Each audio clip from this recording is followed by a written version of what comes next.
So welcome everybody. Our company is ABC company, and I am going to take interview of all those who are participating here.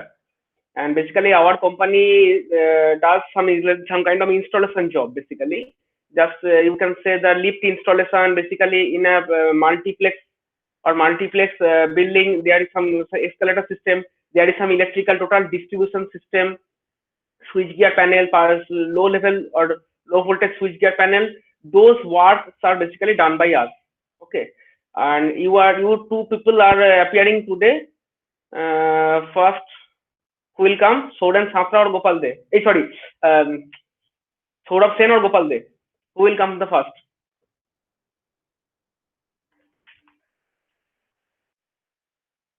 Sir, me. Gopal De. So please turn on your camera.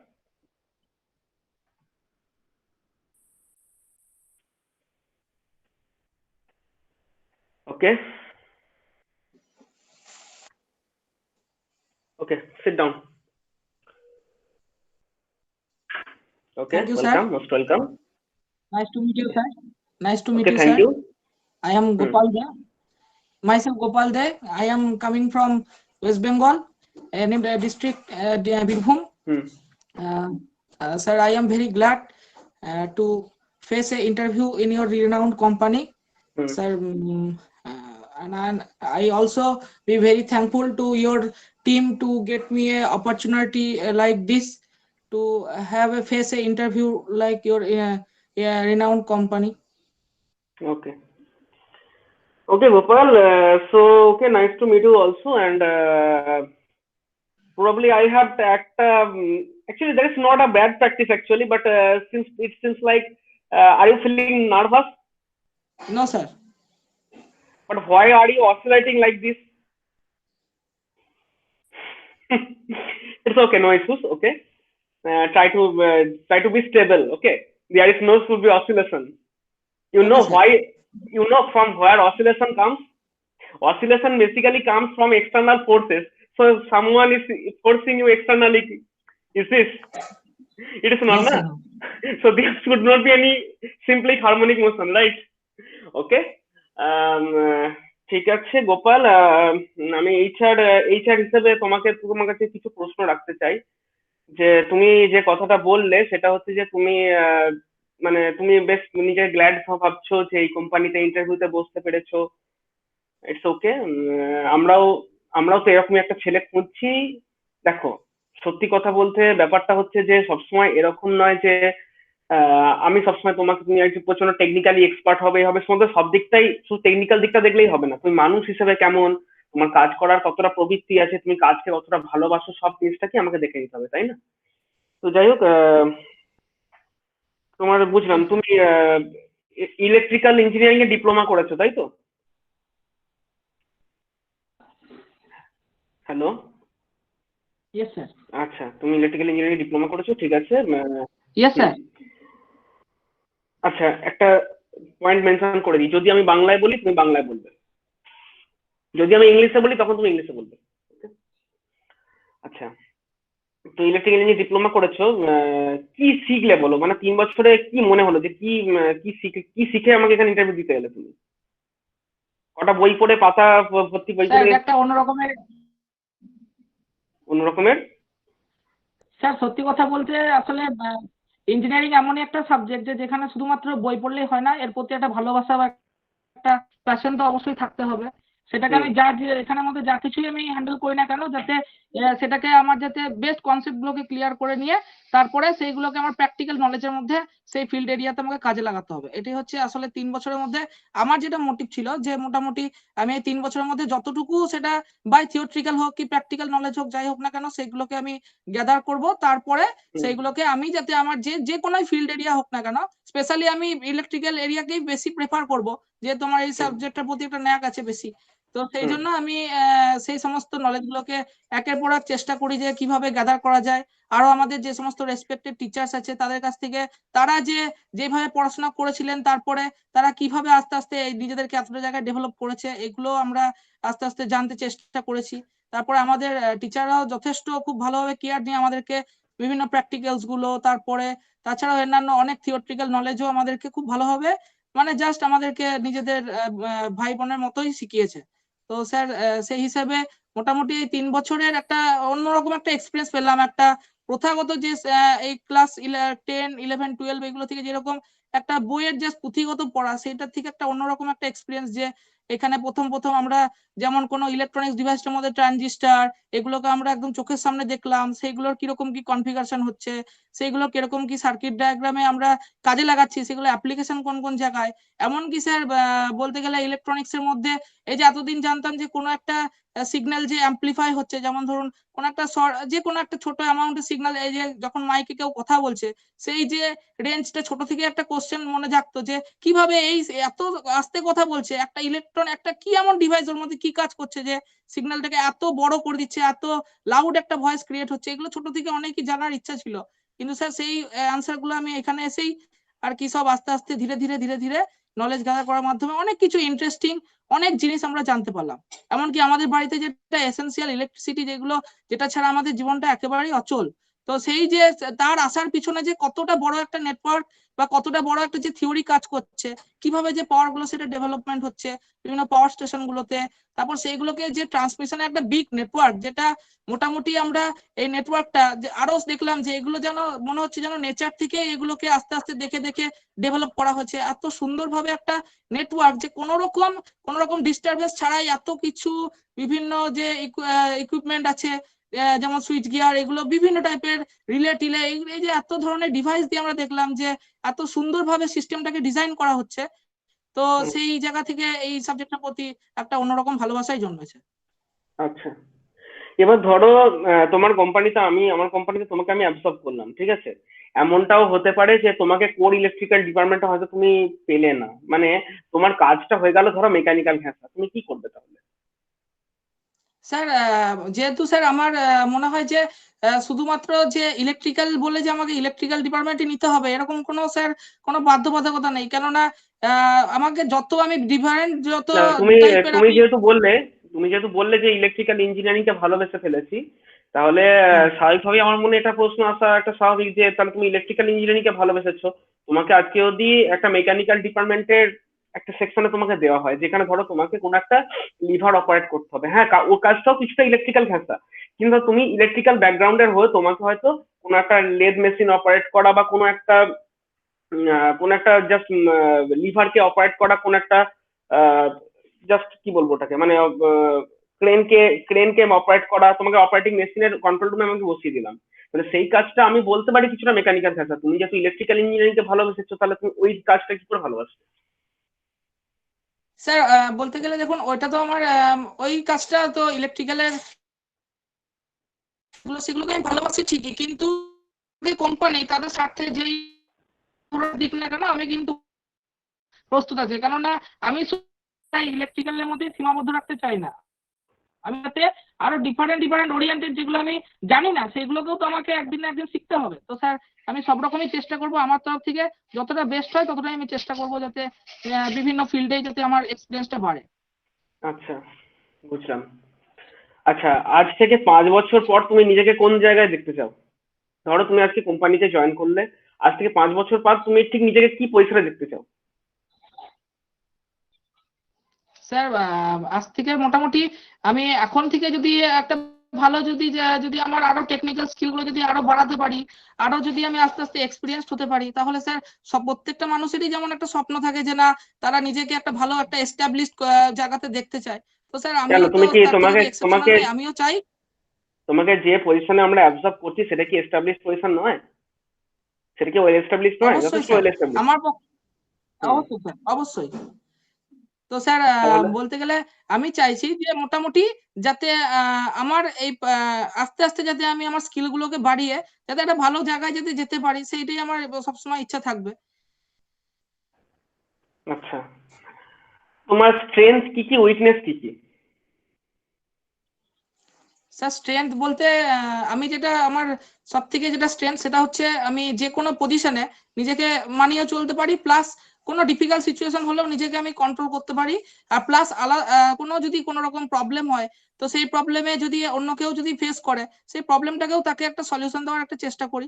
এটা আরেকটা sir হচ্ছে আমি কোনো জিনিসকে খুব দ্রুত শিখেনি। Quick লার্নিংটা আমার খুব মানে ভালোই হয় বলতে গেলে। তোমাকে কে আর বলেছে স্যার তোমার মোটামুটি তুমি এই যে কুইক লার্নিংটা ভালো এই সার্টিফিকেশনটা তোমাকে কেউ দিয়েছে?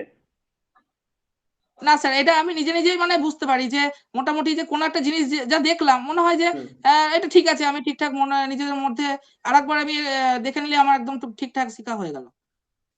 আচ্ছা। আর উইকনেস কি কি তোমার? স্যার উইকনেস হচ্ছে বলতে গেলে যে একটু ইমোশনাল হয়ে যায় মাঝে মধ্যে, কোনো রকম ইমোশনালি চাকরিতে তো যদি এটা কোনো চলবে না, কথাবার্তা হয়। চাকরিতে তো এটা চলবে না ভাবা।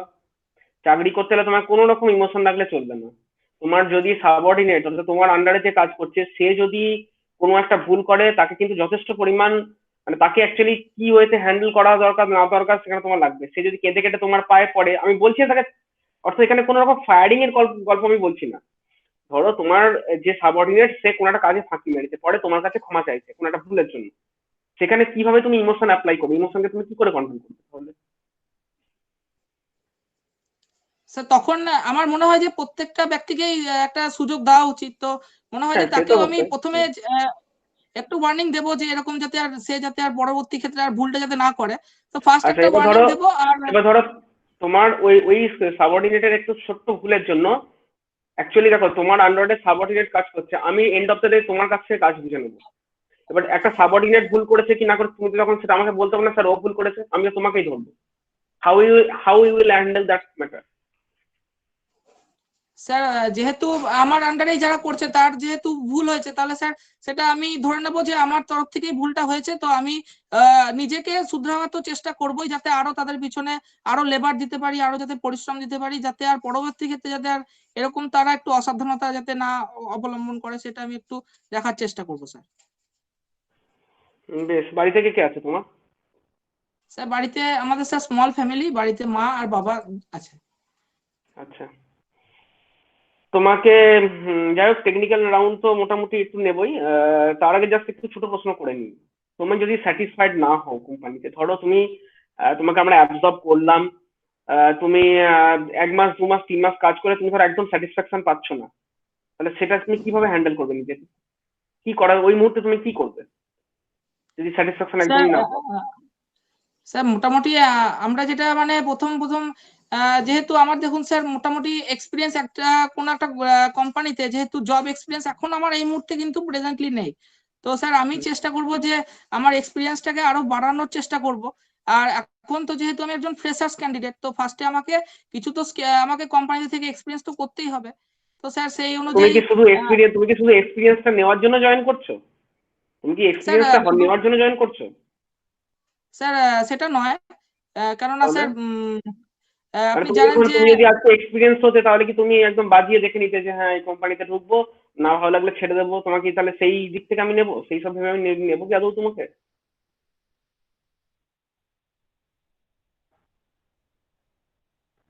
আই থিঙ্ক তোমার নেটওয়ার্ক প্রবলেম হচ্ছে। হ্যাঁ বলো, আমি শুনতে পাচ্ছি, বলো আরেকবার বলো। কার কেটে গেছিল? হ্যাঁ স্যার একবার স্যার একটু রিপিট করে দিন স্যার, আমি যেটা বলছি বললেন। যে তুমি যে কথাটা বললে যে তোমার এক্সপিরিয়েন্স নেই, আজকে যদি তোমার এক্সপিরিয়েন্স থাকতো তাহলে কি শুধুমাত্র তুমি মানে অ্যাজ এ ফ্রেশার তুমি কি এক্সপিরিয়েন্সটা গ্যাদার করার জন্যই কোম্পানিতে আসছো? সেকেন্ড কোয়েশ্চেন হচ্ছে তোমার যদি আজকে এক্সপিরিয়েন্স হতে তাহলে কি তুমি জাস্ট বাজিয়ে রাখার জন্য কোম্পানি ইন্টারভিউ বসছো? না স্যার সেটা কখনোই নয়, কেননা দেখুন সবারই একটা বর্তমানে একটা ফিনান্সিয়াল নিড তো আছে, প্রত্যেকটা ফ্যামিলিও থাকে। হুম, স্যার আমিও হুম, একটা মিডল ক্লাস ফ্যামিলি থেকেই বিলং করি। তো হুম। মোটামুটি স্যার আমার যাতে এক্সপিরিয়েন্সটাও যাতে আমার বাড়ে, তার সাথে আমার ফিনান্সিয়াল দিকটাও যাতে ঠিক থাকে, তো সেটাই আমি মোটামুটি চেষ্টা করব স্যার। আমার মানে জব আমার যে কোয়ালিফিকেশন প্রোফাইল যা যা আপনাদের এলিজিবিলিটি আছে, সেইগুলো যদি আমার মধ্যে স্যার যদি থাকেন, তাহলে আমার এলিজিবিলিটি অনুযায়ী মোটামুটি যা আপনাদের বিবেচনা হয় সেই অনুসারে আপনি আমাকে ইয়ে করবেন। যদি তোমাকে অ্যাবসর্ব না করি তাহলে তুমি কতটা ডিসস্যাটিসফাইড হবে? স্যার ডিসস্যাটিসফ্যাকশন বলতে আমার মধ্যে স্যার সবসময় আমি চেষ্টা করি যে কোনো একটাতে যদি ফেলিওরও হয়ে যায়, চেষ্টা করি যে সেটার পিছনে আরো একটু হয়তো আমার মধ্যে নিশ্চয়ই কোনো ভুল ছিল, হয়তো আমার প্রিপারেশনে হয়তো একটু কমতি থেকে গেছে। তো স্যার সেটাকে আমি সবসময় চাইবো যাতে কম্পেনসেট যত তাড়াতাড়ি করে আবার পরবর্তী যে ধাপ সেখানে এগিয়ে যাওয়া। বেশ, বুঝলাম। চলো, টেকনিক্যাল কি নলেজ আছে তোমাকে একটু দেখি, বাজিয়ে দেখি।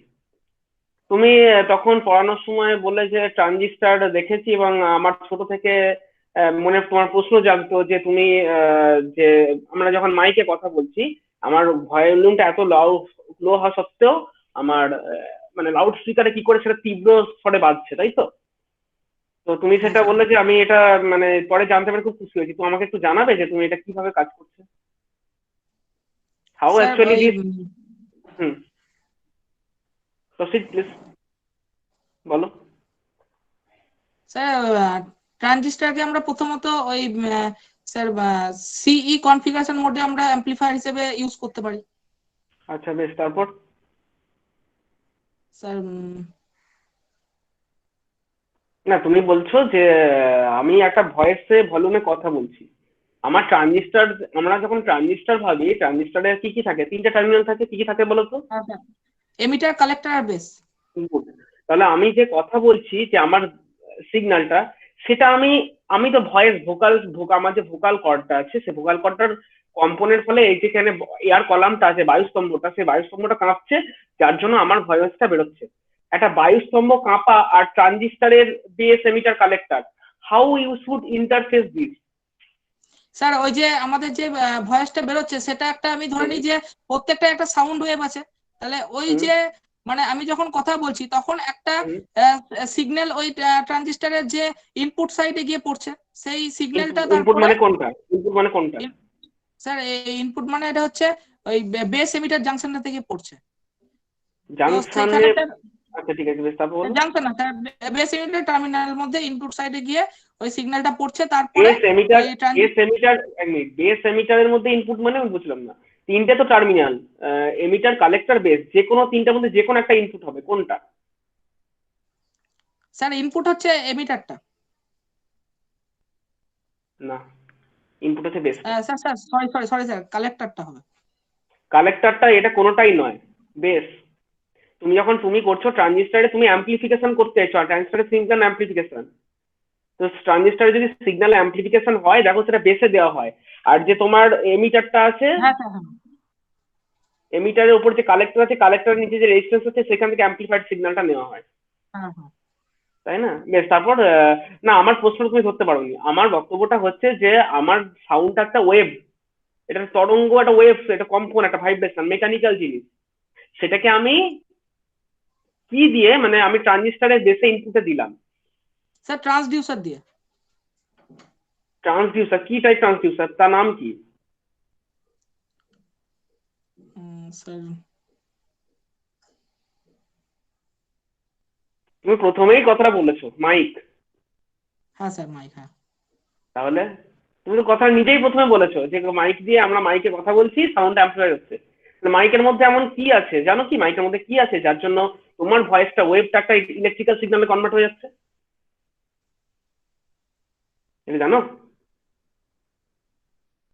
তোমার নেটওয়ার্কটা আই থিঙ্ক প্রবলেম হচ্ছে। আর আমি বলতে চাইছি, জানা নেই স্যার।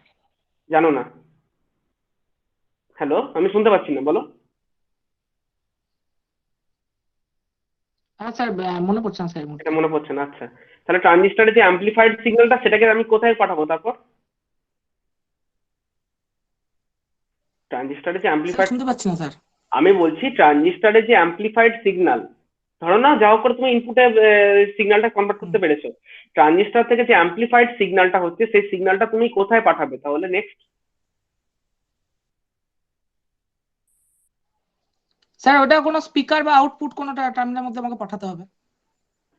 যেটা তুমি পারলে না সেটা আমি বলে দিই, সেটা কিছুই না। মাইক হচ্ছে কি বলতো, মাইক দু রকম হয়, ঠিক আছে?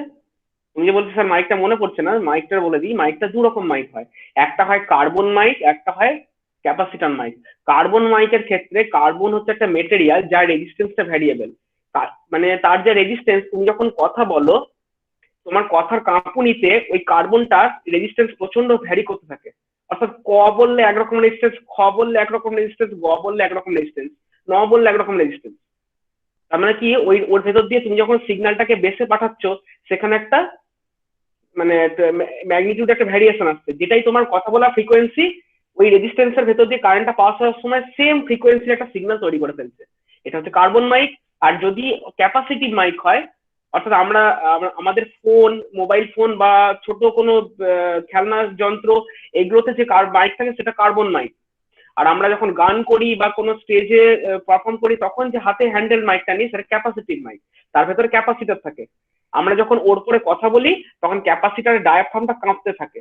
আর তোমরা জানো যে ক্যাপাসিটার ডায়াফ্রাম যদি কাঁপে তাহলে কি হবে, যে ক্যাপাসিটির ডায়াফ্রামটা যদি কাঁপতে থাকে ভাইব্রেশন করতে থাকে তাহলে তার ক্যাপাসিটির ফর্মুলা হচ্ছে এপসাইলন এ বাই ডি। তাহলে ডিটা ভ্যারি করছে, ডিস্টেন্সটা ভ্যারি করছে, তাহলে ক্যাপাসিটেন্সটা ভ্যারি করছে। তার ভেতরে যে একটা এসি সিগন্যাল তুমি যদি পাঠাও তাহলে সেটা তোমার ভয়েসের সঙ্গে সেটা একটা সিগন্যাল তৈরি করবে, যেটাকে আমি বেসে দেবো। এরপর ট্রানজিস্টারে অ্যাম্পলিফিকেশন তোমরা জানো, যা সিগন্যাল দেবো আউটপুটটা সেটাই অ্যাম্পলিফাই হয়ে যাবে। ট্রানজিস্টার অ্যাজ এ অ্যাম্পলিফায়ার যেটা পড়েছিল এটাকে স্পিকারে পাঠিয়ে দিলেই তোমার এই তো ব্যাপার। বেশ কিছুটা জানো, মোটামুটি বুঝলাম। আচ্ছা আমাদের কোম্পানি তো জানো কিসের উপর কাজ করে, তো তুমি কি একটু বলতে পারবে যে ধরো লিফট, লিফটের ক্ষেত্রে লিফট এই যে লিফটটা যে আপ ডাউন করে তাহলে সেটা কিসের সাহায্যে আপ ডাউন করে? স্যার লিফটটা লিফটটা আপ ডাউন, লিফটটা হ্যাঁ লিফটটা যখন আপ ডাউন করে তাহলে নিশ্চয়ই কি চলে যে যার জন্য আপ ডাউন করে? স্যার ইন্ডাকশন মোটর চলে। কি type induction motor? Sir 3 phase induction motor. কেন সিঙ্গেল ফেজ নয়, কেন কেন ডিসি মোটরই বা কেন নয় কেন? স্যার ইন্ডাস্ট্রিয়াল পারপাসে 3 ফেজ মোটরটার অ্যাপ্লিকেশনটা একটু বেশি, কেননা আম, একটা পাওয়ার রেটিং, যে লিফটের যে পাওয়ার রেটিং সেখানে কোনো রকম যদি আমরা সিঙ্গেল ফেজ মোটর দিয়ে চালাই তো সে ততটা পাওয়ার হ্যান্ডেলও করতে পারবে না। তো 3 ফেজ পাওয়ার, একদমই নয়, 3 ফেজ। এটা একদমই নয়। প্রথম কথা তুমি যে কথাটা বললে যে ডিসি মোটর ইন্ডাস্ট্রিয়াল ইউজ হয় না, প্রচুর ইউজ হয়, প্রচুর ইউজ হয়, এটা কোনো ব্যাটারি নয়। একটা ডিসি মোটর আর একটা থ্রি ফেজ ইন্ডাকশন মোটরের মধ্যে বেসিক পার্থক্যটা কি? বেসিক দুটোর মধ্যে যে চলার যে ভঙ্গিমা তার মধ্যে বেসিক পার্থক্যটা কোথায়? স্যার ইন্ডাকশন মোটরে আমরা মানে পাওয়ার দিই প্রথমে, ওই স্টেটর টার্মিনালে আমাদেরকে পাওয়ারটা দিই, রোটরে ওটা ইনডিউসড হয়ে বা ইন্ডাকশন মেথডে ওই পাওয়ারটাই গিয়ে এটা ওই পরের মানে। ব্যাপার, সেটা পরের ব্যাপার, সেটা সেটা নয়। আমি বলছি তাদের ঘোরার যে ভঙ্গিমা, তাদের স্যার চলার যে এটা মেথড। ডিসি মোটর, আচ্ছা তুমি বলো তো ট্রেনের রেলের চাকায় আমরা কোন মোটর ইউজ করি? স্যার ডিসি মোটর ইউজ করা হয় স্যার। হ্যাঁ, কেন? কেন ওখানে তাহলে three phase induction motor use করা হতে পারতো, কেন করা হয় না? স্যার ওখানে স্যার স্টার্টিং টর্কটা হাই লাগে স্যার। এক্স্যাক্টলি, ডিসি মোটর মানে তো স্টার্টিং টর্ক হাই। আর তুমি যদি লিফটে ডিসি মোটর ইউজ করো কি হবে? স্টার্টিং টর্ক হাই, তুমি দরজাটা বন্ধ করবে সুইচ দেবে এত অ্যাক্সিলারেশন দেবে তুমি মাথা ঘুরে পড়ে যাবে। হ্যাঁ যেই স্টার্ট হবে এত অ্যাক্সিলারেশন দেবে না তুমি মাথা ঘুরে, তোমার একদম পুরো ভারসাম্য মাথা ঘুরে তুমি পড়ে যাবে, বমি করে ফেলবে, তাই না? আচ্ছা আমি একটু আগে একটা কথা বললাম, কথাটা ঠিক বলেছি না ভুল বলেছি? আমি কথাটা বললাম যে ট্রান্সপোর্টেশনে ডিসি মোটর ইউজ করা হয়, three phase induction motor use করা হয় না। কথাটা ঠিক না কথাটা ভুল? কি বলেছি আমি, কথাটা ভুল বলেছি না ঠিক বলেছি? মোটর স্যার ট্রান্সপোর্টেশন স্যার এখন তো নিউ বোধহয় ইন্ডাকশন মোটর তো বোধহয় স্যার হ্যাঁ নতুনে ইন্ডাকশন মোটর ইউজ করা রেল হচ্ছে ইঞ্জিন আমার। এখন ইয়ে দিয়েও তো মানে ইন্ডাকশন মোটর দিয়েও ইয়ে করে। ব্যাপারটা হলো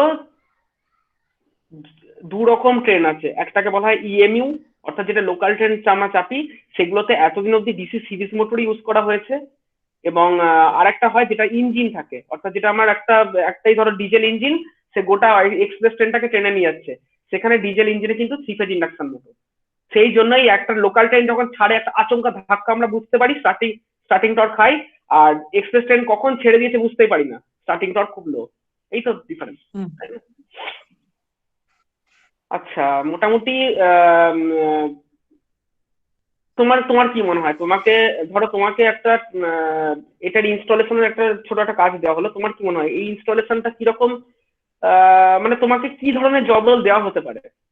অর্থাৎ আমি যেটা বলতে চাইছি, ধরো কোনো মোটর অপারেট করার তো জব নিশ্চয়ই দেওয়া হবে না, ধরো এই থ্রি ফেজ ইন্ডাকশন, ধরো লিফট, আমরা জানো লিফটের ইনস্টলেশন করি, তো লিফটের ইনস্টলেশনে তোমাকে একটা সুপারভিশন দায়িত্ব দেওয়া হলো। একটা লিফট যদি ইনস্টলেশন হতে যায় তাহলে সেখানে কোন কোন দিক বিষয়গুলো দায়িত্ব রাখা দরকার, মানে কোন কোন জিনিসগুলোকে একটু ভাবা দরকার যে এই জিনিসগুলোকে প্রোটেক্টিভ জায়গাগুলোকে আমার দেখা উচিত। স্যার যেহেতু এটা বললেন ইন্ডাকশন মোটর তো ইউজ হবে, তো সেই হুম, মোটর অপারেশনের মধ্যে বিভিন্ন রকম ধরুন স্যার সেটার যে সেফটি ডিভাইস যেগুলো, যে এখানে আমরা কি কি কি কি সেফটি ডিভাইস, মানে একটা লিফট সেফটি ডিভাইস কি কি? স্যার যেমন স্টার্টার গুলো যেমন থাকে স্যার, থ্রি ফেজ তারপরে স্যার ইন্ডাকশন মোটরের হ্যাঁ ঠিক আছে, স্টার্টার থাকে তো। আমি ওটা বলছি না, আমি বলতে চাইছি যে মানে একটা লিফট ধরো ইনস্টলেশন হচ্ছে, আমার প্রথম সেফটি পয়েন্ট অফ ভিউ কি কি থাকা উচিত? স্যার ফার্স্টে স্যার ওই সার্কিট ব্রেকার তো থাকা উচিতই, কারণ কোনো রকম যদি কোনো ওটা তো কারেন্ট, থাকবেই, ওটা তো থাকবেই, ওটা ছাড়া বলছি, ওটা তো থাকবেই। স্যার আমি এটাই এছাড়া বলতে চাইছি। আমি তোমাকে আমি হিন্ট দিচ্ছি, একটু দেখো।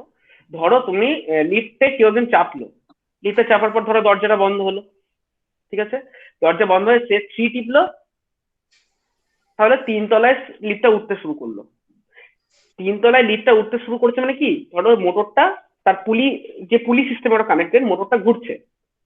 এই মোটরটা ঘোরার সময় এমন মোটরটা কি ম্যাল ফাংশন করতে পারে যার জন্য যে মানুষটা লিফটে চেপে উঠছে তার বিপদ হতে পারে? কিছু জায়গা খেয়াল করো। একটা হচ্ছে মোটরটা যদি আচমকা কোনো ওয়াইন্ডিং ফল্ট বা ইন্টারনাল প্রবলেমের জন্য আচমকা হিউজ স্পিড অ্যাচিভ করে ফেলে, সেটা কিন্তু খুব একটা ডেঞ্জারাস ব্যাপার, তাই না? এটা একটা বড় ডেঞ্জারাস ব্যাপার। দ্বিতীয় হচ্ছে মোটরটার হচ্ছে একটা লিফট সিস্টেম একটা পুরো মানে পুলি দিয়ে কানেক্টেড থাকে, লিফটটার নিজের একটা ওয়েট আছে।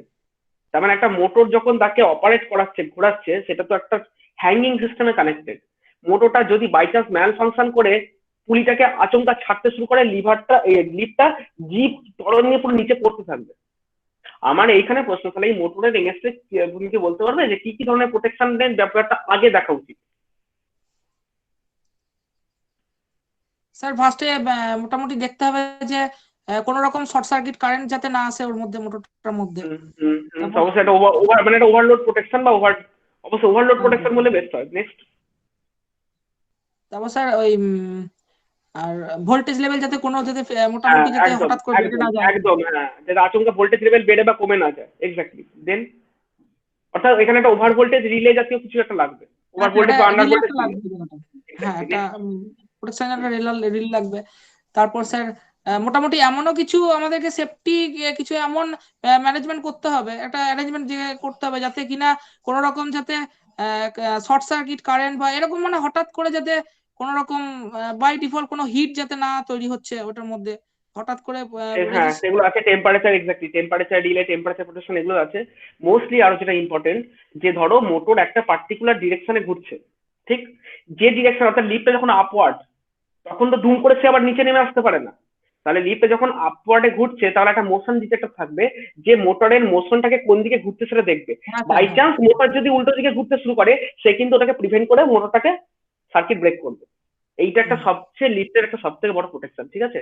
ঠিক আছে, আচ্ছা, আমরা খুব ভালো লাগলো, খুব তোমার ইন্টারভিউ আমার বেশ বেশ ভালো লেগেছে তোমাকে। আহ, চলো দেখা যাক। Thank you sir, all the best তোমাকে। যদি অ্যাবজর্ভ থ্যাংক করি ইউ স্যার। তখন তো সবই নিজের হ্যাঁ কাজের নিজের দেখতে হবে। আমরা আশা রাখবো যে যদি তোমাকে আমরা অ্যাবজর্ভ করি, তুমি খুব মন দিয়ে কাজ করবে, তুমি খুব কাজের জায়গাটাকে খুবই ভালোবাসবে, এবং তুমি যদি সত্যি কাজ শেখার প্রতি একটা তোমার নিষ্ঠাবান থাকে, তুমি হও, তাহলে আমি এটুকু গ্যারান্টি দিতে পারি যে আমাদের কোম্পানি তুমি যদি জয়েন করো, তোমাকে যদি আমরা অফার লেটার দিতে পারি, অর্থাৎ তোমাকে যদি আমরা অ্যাবজর্ভ করি, তুমি তোমার একটা জব স্যাটিসফ্যাকশনের ভালো একটা জায়গা তুমি খুঁজে পাবে, এটা আমার বিশ্বাস। Okay, thank you, all the best.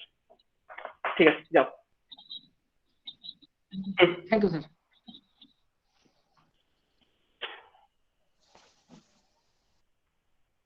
আচ্ছা, গোপাল মিউট হয়ে গেছে।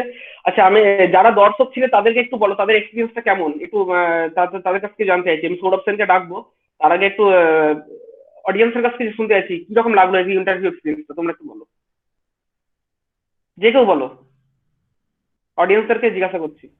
স্যার যতটা বললেন ততটা পুরোটা কি বাংলাতে হবে না পুরোটা ইংলিশে হবে সেখানে? ব্যাপারটা হচ্ছে যে প্রথম প্রথম আমি এটা বাংলাতেই করছি, আস্তে আস্তে তোমরা একটু সড়গড় হও ব্যাপারটা, কারণ আজকে প্রথম দিন তো। আজকে আমি ইংরাজির উপর বেশি প্রেসার দেবো না। তাও গোপাল দেখো ইংলিশে শুরু করেছিল, কিন্তু ওকে আমি আস্তে আস্তে বাংলার দিকে নিয়ে চলে গেলাম। আমি এই কদিন একটু ইন্টারভিউটা বাংলাতেই নিই, তারপর আস্তে আস্তে আমরা না হয় ইংলিশে সুইচ করবো। আমি প্রথমে ইংলিশে সুইচ করবো না, তবে হ্যাঁ মাঝে মাঝে মিক্সড আপ, আমি এক দুটো মিক্সড আপ রাখতে পারি। ধর তোমার ইন্ট্রোটা tell me something about yourself, ওই ইন্ট্রোটা হয়তো ইংলিশে দিতে হতে পারে। পরেগুলো আমি যতটা বলবো এখন এখন বাংলাতে, কারণ এখন দেখো জিনিসটাকে তুমি চোখের সামনে দেখছো যে একটা ইন্টারভিউ কিরকম হয়, তার এক্সপিরিয়েন্স কিরকম, কিরকম কি ধরনের প্রশ্ন তাকে থ্রো করা হয়। এই জিনিসগুলো তোমরা দেখছো, তো সেই কারণেই আমি এই কদিন একটু বাংলাতেই টানবো, প্রথম 3-5 একটু বাংলাতে হয়তো টানতে পারি। আমি ওটা বলছিলাম, মানে ইন্টারভিউ এর এক্সপিরিয়েন্সটা কিরকম লাগলো তোমাদের, অ্যাজ এ অডিয়েন্স কিরকম বুঝলে যে গোপাল কিরকম ইন্টারভিউ দিল?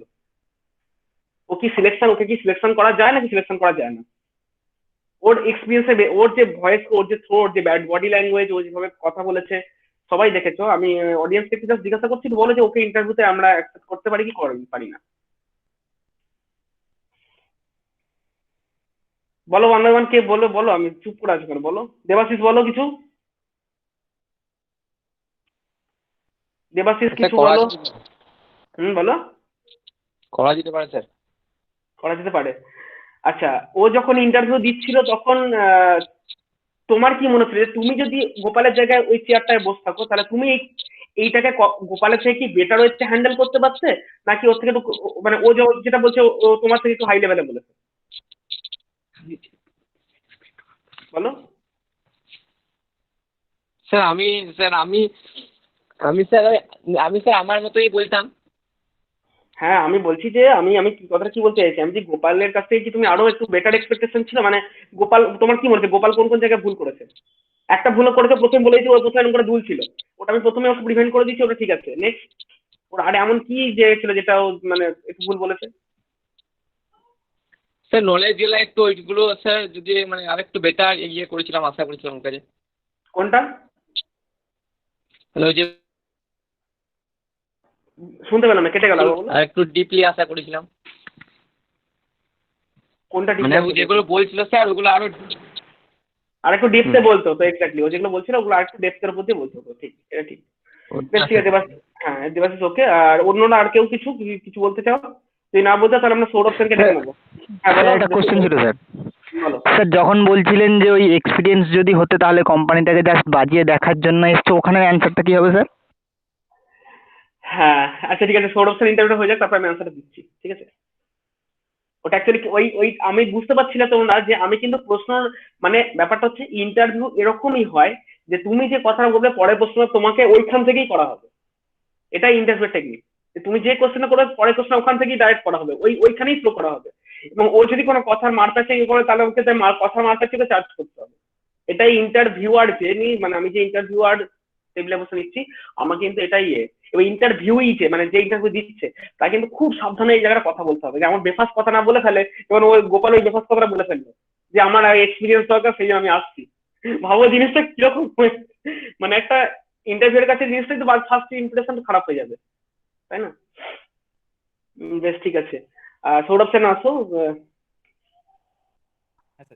হ্যাঁ, ক্যামেরা অন করো করো। Good morning sir. এই বলছি, হ্যাঁ তুমি ক্যামেরা অন করেছো? হ্যাঁ ঠিক আছে। হ্যাঁ, গুড মর্নিং। বলো তোমার নাম কি জানো? I am Saurabh Sen. I am from the village Borjora in the district of Bankura. I am very thankful to you and your company that you give me that chance to uh, give me the chance Sit. to your company. To sit for interview. Then, okay. Then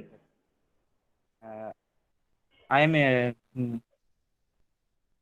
am a diploma in electrical engineering from Sri Ramakrishna Shilpa Vidyapith, which is situated in Siuri, the district of Birbhum.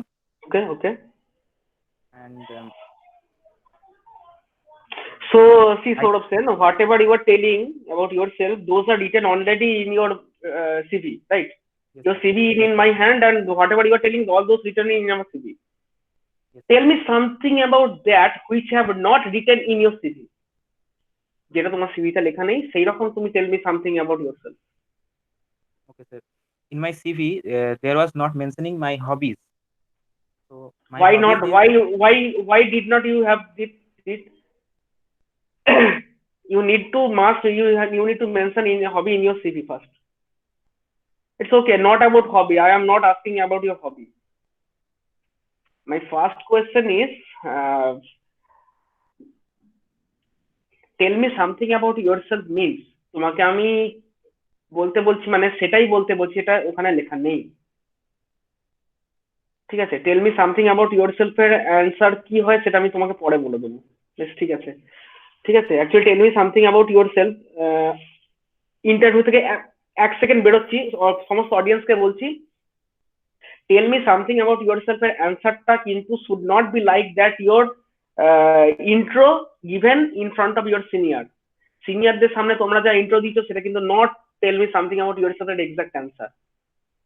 ইন্টারভিউতে তুমি যদি 100টা ইন্টারভিউতে বসো, almost 85% ইন্টারভিউতে তোমাকে এই first কোশ্চেনটাই first করা হবে যে তোমার সম্পর্কে কিছু বলো, ঠিক আছে? সেকেন্ড হচ্ছে সৌরভ সেন, তুমি যেটা একটা ভুল করেছো, আমি তোমাকে কিন্তু একবার জিজ্ঞাসা করেছি tell me something about yourself, তোমার নাম জিজ্ঞাসা করেছি, তুমি ইন্ট্রো বলতে শুরু করে দিয়েছো। That should not B fair, right? ঠিক আছে, আমি যতক্ষণ না তোমাকে জিজ্ঞাসা করছি তার আগে তুমি ওটা বলবে না। আর যদি তোমাকে আমি জিজ্ঞাসা করি tell me something about yourself, first হচ্ছে সেইগুলোই বলবে যেগুলো সিভিতে, হ্যাঁ সিভিতে যেটা লেখা, সরি সিভিতে যেটা লেখা সেটা অল্পের ওপর দিয়ে তুমি বলে চলে যাবে, কিন্তু নেক্সট যেটা আসছে, নেক্সট এর ব্যাপারটা কিন্তু মানে এর যে পরে যে কথাগুলো বলবে সেটা আমি পরে বলে দেবো, ঠিক আছে? ওকে, আমি ইন্টারভিউ থেকে বেরিয়ে গেলাম, আমি ইন্টারভিউতে ঢুকলাম। Sourav Sen, so who are there in your family? I have a small family. I have a brother and my mom and my dad in my family. What does your father do? My father is a small businessman, and we have a grocery shop. Okay, grocery shop. Okay, so why did you sit for this interview? Interview তুমি কেন বসলে?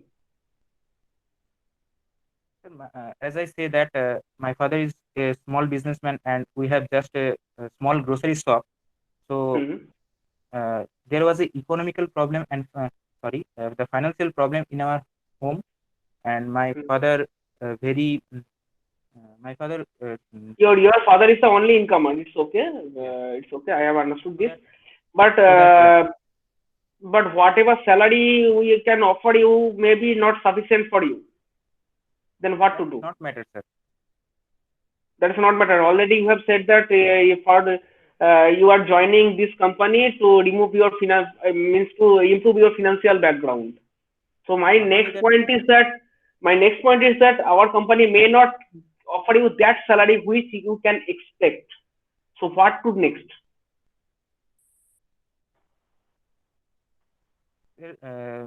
I'm not joining your company for only for the salary. Hmm. As I am diploma in electrical engineer, so Hmm.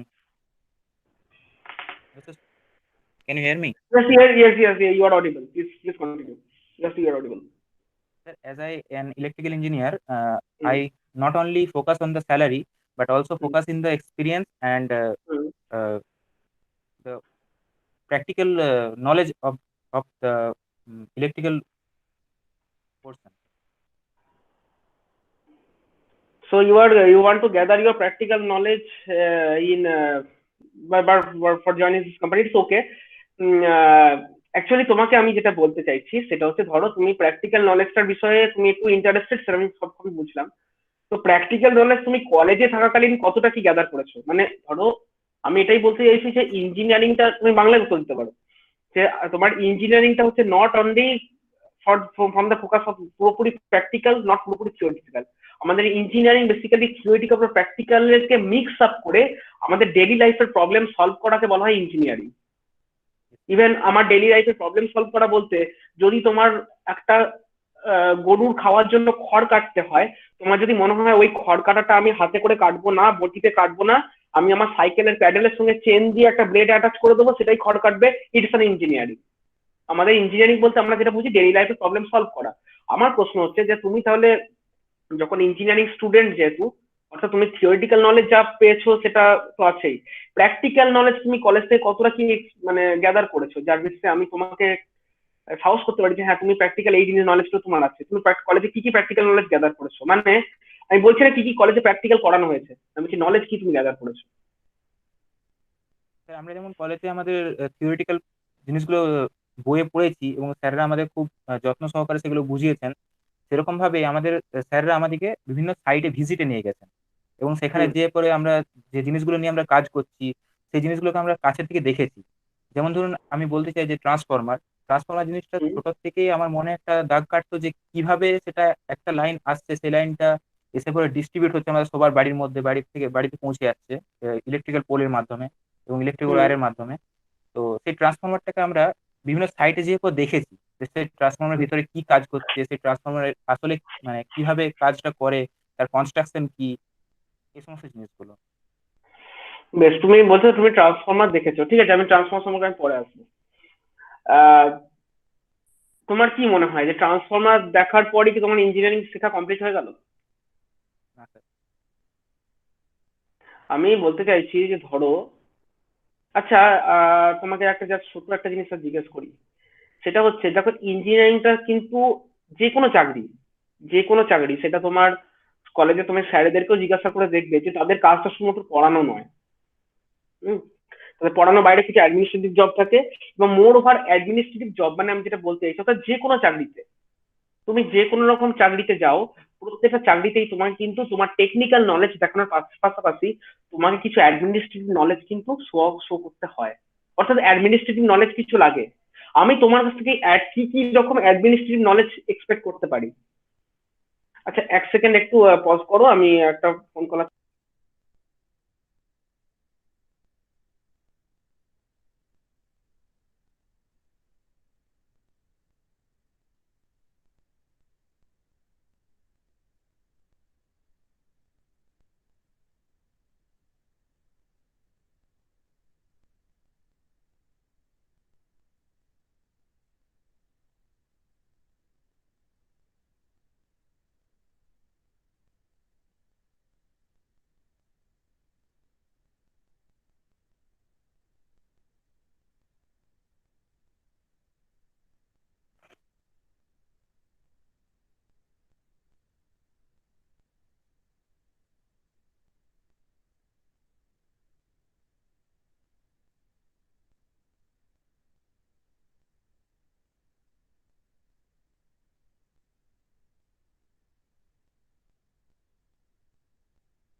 Please continue, Sourav. Sir ওই administrative knowledge মানে কি বলতে চাইছেন? হ্যাঁ, হ্যাঁ, হ্যাঁ, হ্যাঁ, আমি যেটা বলছিলাম যে আমি বলছি তোমাকে কিছু তোমার কিন্তু অ্যাডমিনিস্ট্রেটিভ নলেজ তোমার কাছে আমি এক্সপেক্ট করবো। তোমার কাছে অ্যাডমিনিস্ট্রেটিভ নলেজ কি কি আছে? Not about practical or technical knowledge. আচ্ছা, এই জিনিসটা ঠিক বললাম না কি।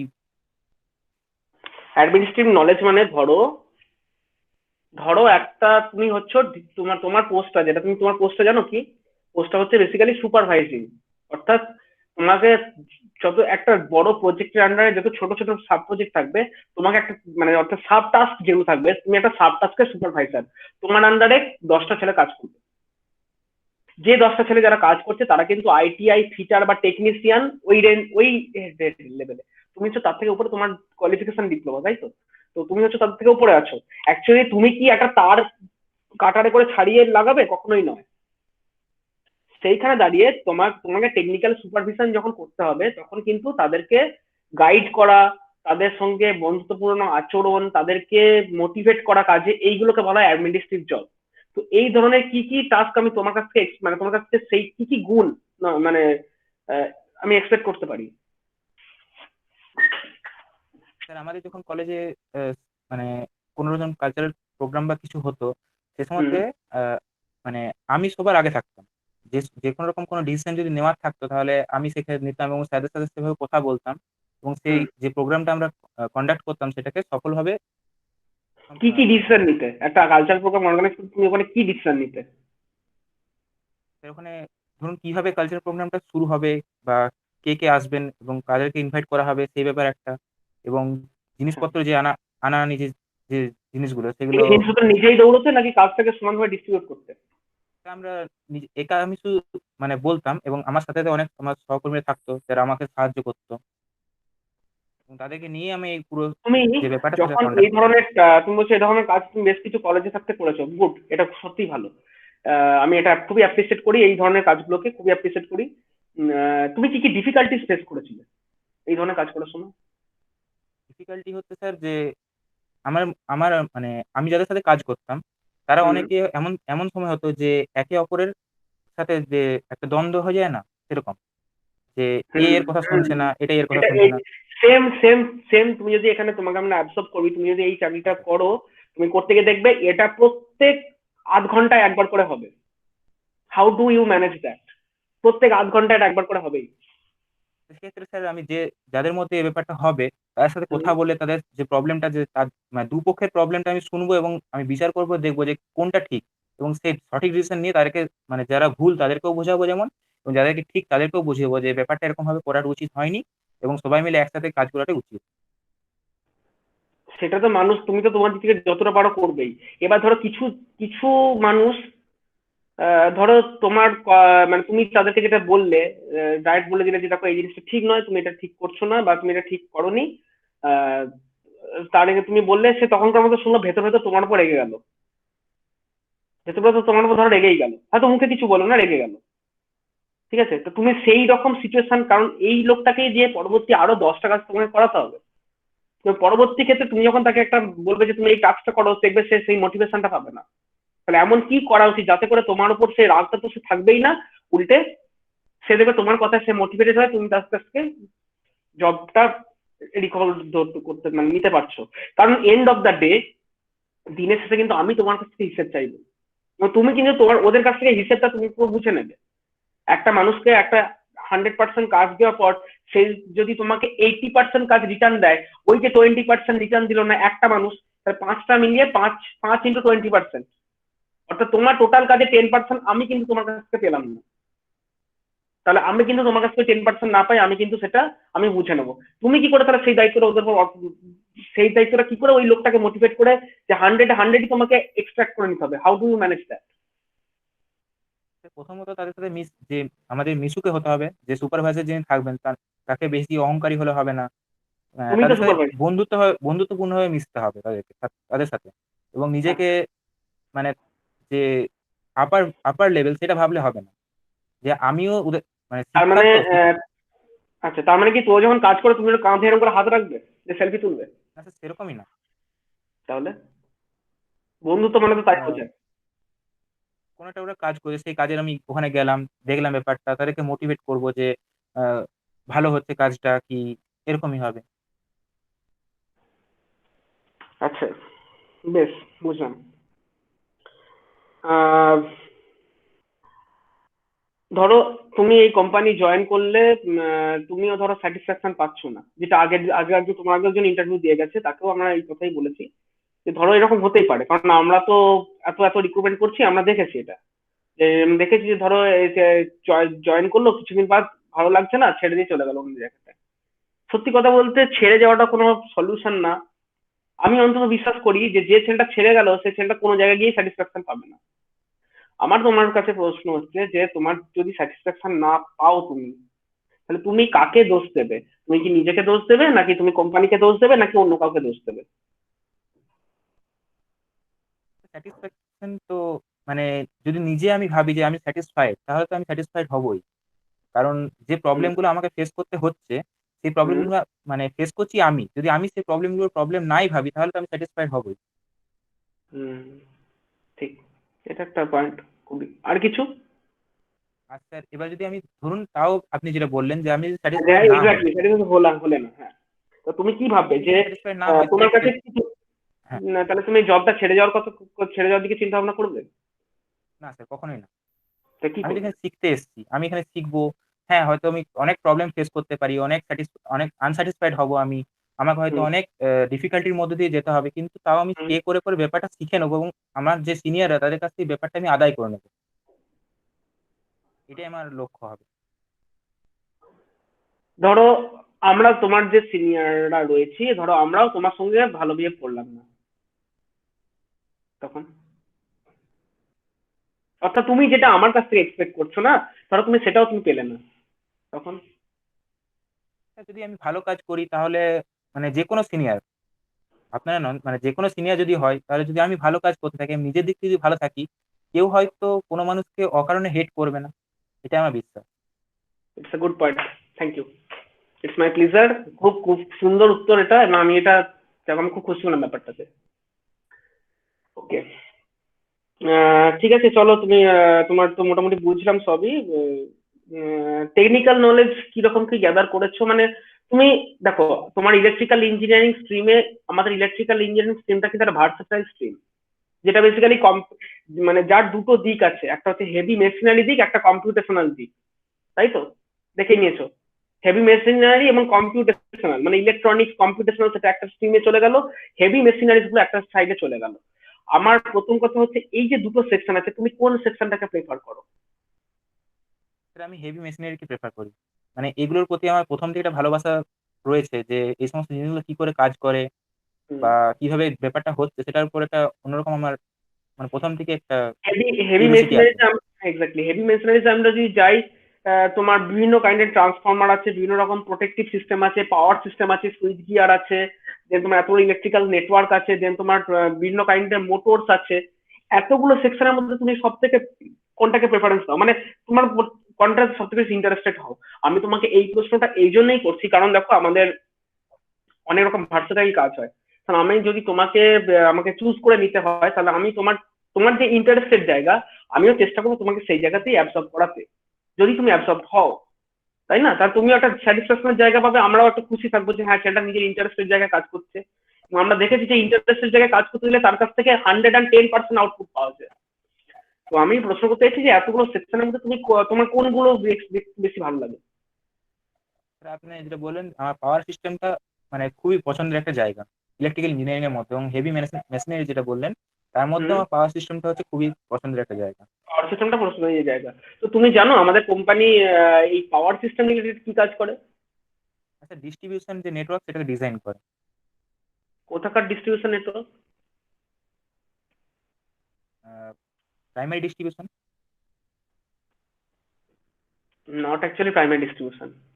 আমরা যে কাজটা করি, আমরা হচ্ছে সেকেন্ডারি ডিস্ট্রিবিউশন লেভেলের কাজটা করি। ব্যাপারটা হচ্ছে এরকম, যে ধরো ধরো তোমার শহরে একটা বড় বিগ বাজার তৈরি হবে, ঠিক?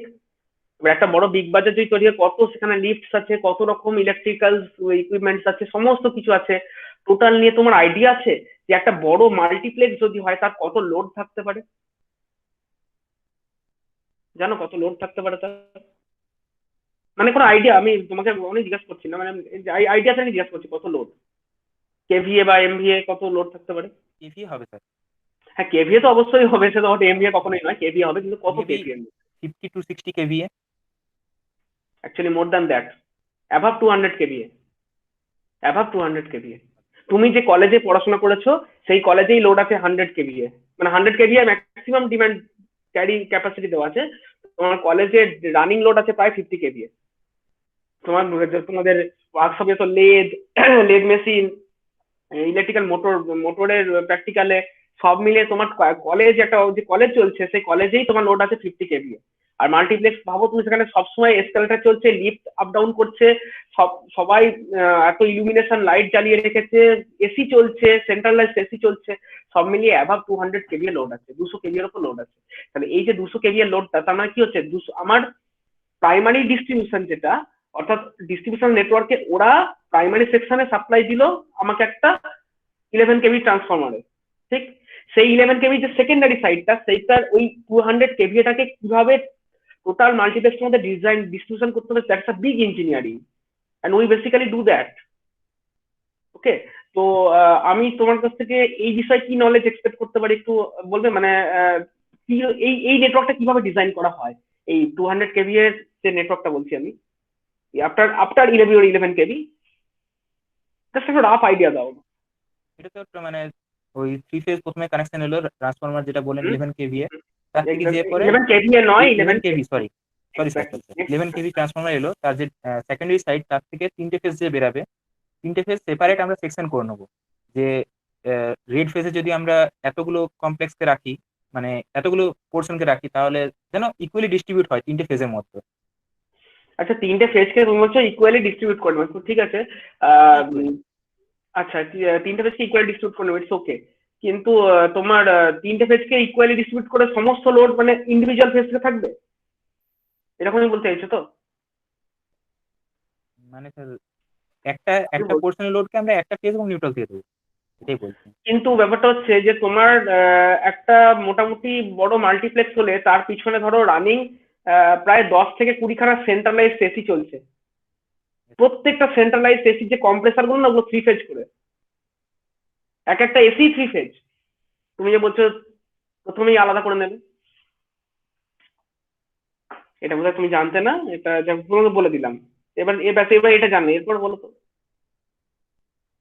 এবার স্যার তাহলে প্রথমে ওই 3 ফেজটা ওই কম্প্রেসার যেগুলো বললেন সেই কম্প্রেসারের মধ্যে দেওয়া হচ্ছে ওগুলো, ওগুলো যেমন চলছে হুম, তার থেকে বের করা মানে অন্যভাবে ওই 3 ফেজটাকে বের করে নিয়ে আনবো আমরা, মানে যে পাওয়ার যে হাউস থাকবে সেই পাওয়ার হাউসে প্রথমে আনবো এবং সেখান থেকে প্রথমে 3 ফেজ ডিস্ট্রিবিউট করবো ওই হুম, কম্প্রেসারে, এবং আরেকটা যে পোর্শন সেটাকে নিয়ে যাবো আমরা বাকি যে সমস্ত কাজগুলো করা হবে, হুম। যেমন এইবার তুমি ধরুন। যেটা বলছো যে হ্যাঁ 3টে ফেজকে 3টে আলাদা সেকশন করে দেবো, এইবার ওকে। কিন্তু তোমাকে প্রথমেই যে লোডটা এলো না, তোমাকে ভাবতে হবে যে তোমার কাছে কিছু লোড আছে যেগুলো কিন্তু অলরেডি 3 ফেজ লোড, মানে সেগুলো 3টে ফেজ থেকেই কমন যাবে। আর কিছু লোড থাকবে যেমন লাইটিং লোড, এই লোড, ফ্যানের লোড, কোনো সাউন্ড সিস্টেম, হ্যানা ত্যানা এগুলো লোড, এইগুলো হচ্ছে তুমি কিন্তু 3টে আলাদা সেকশন থেকে নিয়ে যেতে পারো ইন্ডিভিজুয়াল। ঠিক আছে। আচ্ছা, কি ধরনের সার্কিট ব্রেকার আমরা ব্যবহার করতে পারি এই তোমার যে, মানে ধরো জাস্ট আমার ট্রান্সফরমার 11 কেবি ট্রান্সফরমার এই সাইডটা অর্থাৎ এলটি সাইড হয়ে গেল, এলটি সাইডের পরেই আমরা কি ধরনের ব্রেকার ব্যবহার করতে পারি? এলিসাইটের পরে এবারে আমরা এমসিসিবি ইউজ করবো কিংবা RCCB. MCB.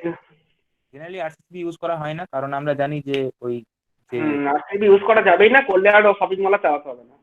MCCB it's okay, হ্যাঁ। এমসিসিবি ইউজ করা হয়। বেশ ঠিক আছে, এমসিবি তুমি ইউজ করলে কি রকম অ্যাম্পিয়ার হতে পারে মোটামুটি?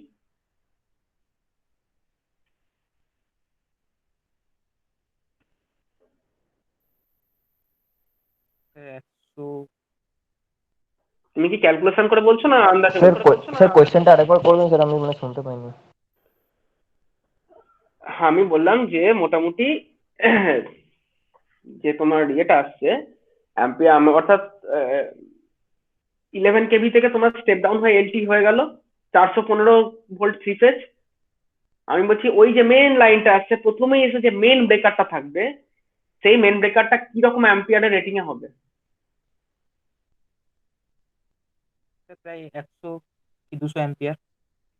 তুমি কি এটা ক্যালকুলেট করে বললে না জাস্ট আন্দাজে বললে? এমনি আন্দাজেই বললাম। কেন তুমি ক্যালকুলেট কেন করতে পারবে না? তোমার লোড আছে ধরো 200 কেভি, তোমার সিস্টেম ভোল্টেজ জানা আছে, তোমার পাওয়ার ফ্যাক্টর ধরে নাও তুমি √3 জানো, √3 VI cos phi equal to 200 kV. না করার কি আছে, আইটা বার না করার কি আছে? কিছুই তো নয়, আমাদের ইঞ্জিনিয়ারিংটা হচ্ছে বেসিক্যালি কয়েকটা ম্যাথামেটিক্স এর উপর দাঁড়িয়ে আছে। আমাকে প্রশ্ন করতে হয় আমাকে কত অ্যাম্পিয়ার ব্রেকার লাগবে, তো আমি রেটেড অ্যাম্পিয়ারটাকে দেখতে চাই কিরকম রেটেড অ্যাম্পিয়ার। পিক লোড আমার যদি 200 কেভি হয়, 200 kV by √3 VI V cos phi, তাহলে আই বেরিয়ে গেল। কি আছে আর, ইটস ওকে। বেশ, আম, ধরো এটা মোটামুটি গেল। ধরো আচমকা তুমি এবং ধরো আমরা কি করলাম, আমরা ইনস্টলেশন করলাম, ইনস্টলেশন করার পর টেস্টিং হয়ে গেল, তুমি টেস্টিং দেখলে যে হ্যাঁ টেস্টিং ওকে আছে, তুমি আমার কাছে রিপোর্ট দিলে, আমি সেই রিপোর্টগুলো দেখে সাইন করেছিলাম, কন্ট্রাক্ট হয়ে গেল, আমরা টাকা পয়সা পেয়ে গেলাম, আমরা শপিং মলে কাজ গুটিয়ে আমরা চলে এলাম। তারপরে তো নিশ্চয়ই কাজটা শেষ হয় না, ওদেরকে যখন আমরা কন্ট্রাক্ট অর্থাৎ ওদের ওখানে যখন ইনস্টলেশনটা করে দিলাম, তারপরও আফটার 5 ইয়ার্স ওদের মেনটেন্যান্সটা কিন্তু আমাদেরই করতে হবে, ঠিক? এবার ধরো 3 দিনের মাথায় ওরা বললো যে দুম করে একটা জায়গায় পাওয়ার সেকশন ফল হয়ে গেছে, কোথাও ওরা আইডেন্টিফাই করতে পারছে না যে একটা মানে অসংখ্য একটা সেকশন পাওয়ার সেকশন ফল হয়েছে। সেকশন মানে কিরকম, ধরো একটা মাল্টিপ্লেক্সে একটা সিনেমা হল আছে, একটা বড় শপিং মল আছে, 3-4টে বেশ কিছু বড় বড় দোকানপাট আছে, পুরো খেলার জায়গা আছে, অনেক কিছু নিয়ে থাকে। তো তো ধরে নাও যে একটা সেকশনের যে দোকানগুলো সেইগুলো টোটালটা পাওয়ার কাট হয়েছে। ওরা বলছে যে আমরা আইডেন্টিফাই করতে পারছি না, তোমাকে ফোনটা করেছে, তুমি ফার্স্ট তাদেরকে কি বলবে? আমি প্রথমে বলবো ঠিক আছে আমরা দেখছি ব্যাপারটা এবং তোমার আপনাকে ওখানে রিপোর্ট করছি। যেতে তোমার ওখানে যেতে ধরো একদিন লাগবে, 1 কি 2 দিন লাগবে, ওদেরকে বলবো যে ইনস্ট্যান্ট ঠিক পাওয়ার আছে অফ আমরা হয়ে গেছে, ব্যাপারটা তোমাকে দেখছি। ফোন করেছে। Yes, sir. ওদেরকে বলবো যে ঠিক আছে আমরা ব্যাপারটা দেখছি, এরপরে তারপরে আমি আপনার আমার সিনিয়র যারা মানে যেনারা আমার সিনিয়রের কাজ করছেন তাদেরকে এই ব্যাপারটা জানাবো যে এরকম যে আমরা কন্ট্রাক্টটা নিয়েছিলাম তা তারা আমি তো তুমি ইঞ্জিনিয়ার আমাকে আমাকে এরকম ব্যাপারটা বলছে। হ্যাঁ ঠিক, তুমি আমাকে জানাও, আমি তোমাকে বলো তো, তুমি তো আমার থেকে নেটওয়ার্কটা বেটার জানো। আমি কটা কাগজে সাইন করে আমি ইয়ে করে দিয়েছি। নেটওয়ার্কটা আমার থেকে অ্যাকচুয়ালি তুমি বেটার জানো, তুমি ইনস্টলেশনের মেন ওখানে ছিলে। এবার তুমি তোমার জায়গাগুলো চেনা আছে, তুমি জানো এই কোথায় পাওয়ারটা কোন দিক দিয়ে ঘুরিয়ে নিয়ে গেছো, এবং ওরা সে একটা সেকশন তো ফল হয়ে গেছে বলছো। তা তুমি তো আমার থেকে বেটার বুঝতে পারো যে কোন জায়গাটা ফল্ট হতে পারে, তুমি ওদেরকে কি করে গাইড করবে? মানে ইনস্ট্যান্টলি আমি যদি ওখানে না যাই তাহলে তো আমি ঠিক বুঝতে পারবো না কোন জায়গাটা কিভাবে করেছে, কারণ ওটা একটা ব্লু প্রিন্ট থাকবে, সেই ব্লু প্রিন্টটা দেখে পরে আমাকে মানে ডিসিশন নিতে হবে যে এটা কোন হচ্ছে, জায়গাটা ফল করেছে। হ্যাঁ আমি এটাই বলছি, ব্লু প্রিন্টটা যেমন ওদের কাছে আছে তোমার কাছেও এক কপি আছে, ওখানে সেখানে এ বি সি ডি বিভিন্ন সেকশন মার্ক করা আছে। তুমি ওদের যে ইঞ্জিনিয়ার আছে, যে ইনস্ট্যান্ট দেখছে, যে টেকনিশিয়ান আছে, তাকে বলবে এফ সেকশনে চলে যাও, এফ সেকশনে 3টে ইন্ডিকেটর জ্বলে আছে নাকি অফ হয়ে আছে দেখো। ও বলে যে হ্যাঁ স্যার ওই 3টে সেকশন জ্বলে আছে। তুমি তখন বলে এফ এর পরে জি সেকশনটা দেখো, জি সেকশন ওখানে 2-3টে হয়তো অফ হয়ে আছে। তখন তুমি বলে দেখো ওই সেকশনে কি ব্রেকার আছে, সেগুলো ফিউজ চেক করতে হবে। এই তো ব্যাপার। তোমার কাছেও একটা, তুমি জিনিসটা ডিজাইন করেছে, তুমিও জানো যে কোন সেকশনটায় কি আছে না আছে। তুমি সামনে ব্লু প্রিন্টটা খুলবে, তাকে ফোনে দেবে, ওভার ফোনের ব্যাপারটাকে ম্যানেজ করো। তারপর না হলে তারপর তো আমাদেরকে দৌড়তেই হবে। ঠিক আছে, যাই হোক, তোমাকে আর কিছু টেকনিক্যাল দুটো জিনিস জিজ্ঞাসা করে নি। উম, আচ্ছা ফিউজ, বারবার ধরো কোন একটা জায়গায় বারবার হচ্ছে ফিউজ ফল্ট হয়ে যাচ্ছে, মানে ফিউজটা বারবার জ্বলে যাচ্ছে, তাহলে তুমি তাকে কি বলবে? কোন একটা জায়গায় কি বলবে, রেটিং এর থেকে হায়ার রেটিং এর ফিউজ দিয়ে দাও? প্রথমে চেক করবো যে কোনো কোনো ফল্ট হচ্ছে কিনা, যে হুম। কোথাও শর্ট সার্কিট হয়েছে কিনা বা কোথাও কারেন্টটা লিকেজ ওভার হচ্ছে কারেন্ট কিনা হচ্ছে সেটাকে, কিনা, হ্যাঁ লিকেজ হচ্ছে ওভার কিনা। কারেন্ট হচ্ছে কিনা সেটাকে চেক করবো। যদি হুম, সেটা না হয় তাহলে বলবো যে হ্যাঁ তার থেকে বেশি, যেহেতু অ্যাম্পিয়ারটা আমাদের বেশি চাইছে, তাহলে আমাদেরকে আপার রেঞ্জের ফিউজ দিতে হবে। ঠিক, ইটস ওকে, বলা যেতে পারে। ওকে, তোমাকে, আচ্ছা তোমার কিছু জিজ্ঞাসা একটু বলো। আমি মোটামুটি তোমার কাছ থেকে টেকনিক্যাল কিছু কিছু আমি জিজ্ঞাসা করলাম, জিজ্ঞেস করে বুঝলাম কি করা দরকার না দরকার, এগুলো বুঝলাম। তোমার কিছু জিজ্ঞাসা থাকলে বলো, ওপেন ডিসকাশন, জিজ্ঞাসা থাকলে বলো। এই জায়গাটা কি জিজ্ঞেস করবো? বলো, তোমার কি জানার কিছু নেই? যেমন আমাদেরও তোমার কাছ থেকে জানা থাকে, তোমারও আমার কাছে অনেক কিছু জানা থাকে, যে কোনো ব্যাপারে। এইচআর পার্সপেক্টিভে বলতে পারো, টেকনিক্যাল কোনো পার্সপেক্টিভে বলতে পারো। যদি তুমি এইচআর পার্সপেক্টিভে ধরো এরকম জানতে চাও যে স্যার স্যালারি আমার কি রকম রেঞ্জে হবে, বা তুমি যেমন জিজ্ঞাসা করতে পারো যে স্যার মানে কদিন লিভ অ্যাভেল করতে পারি, এরকম লিভের কি আছে, বা আমাদের এক্সট্রা ফেসিলিটিস কি কি আছে। ঠিক আছে, একটা এইগুলো ফেসিলিটিস কি আছে, এগুলো এইচআর পার্সপেক্টিভে জানতে পারো। টেকনিক্যাল পার্সপেক্টিভে তোমার যদি জিজ্ঞাসা থাকে, এরকম জিজ্ঞাসা করতে পারি যে স্যার জব রোলটা কিরকম হবে, যে কোনো জায়গায় ইনস্টলেশন করে চলে আসা নাকি সেখানেও হয়তো পোস্টিং হতে পারে, এরকম কিছু কিনা। বা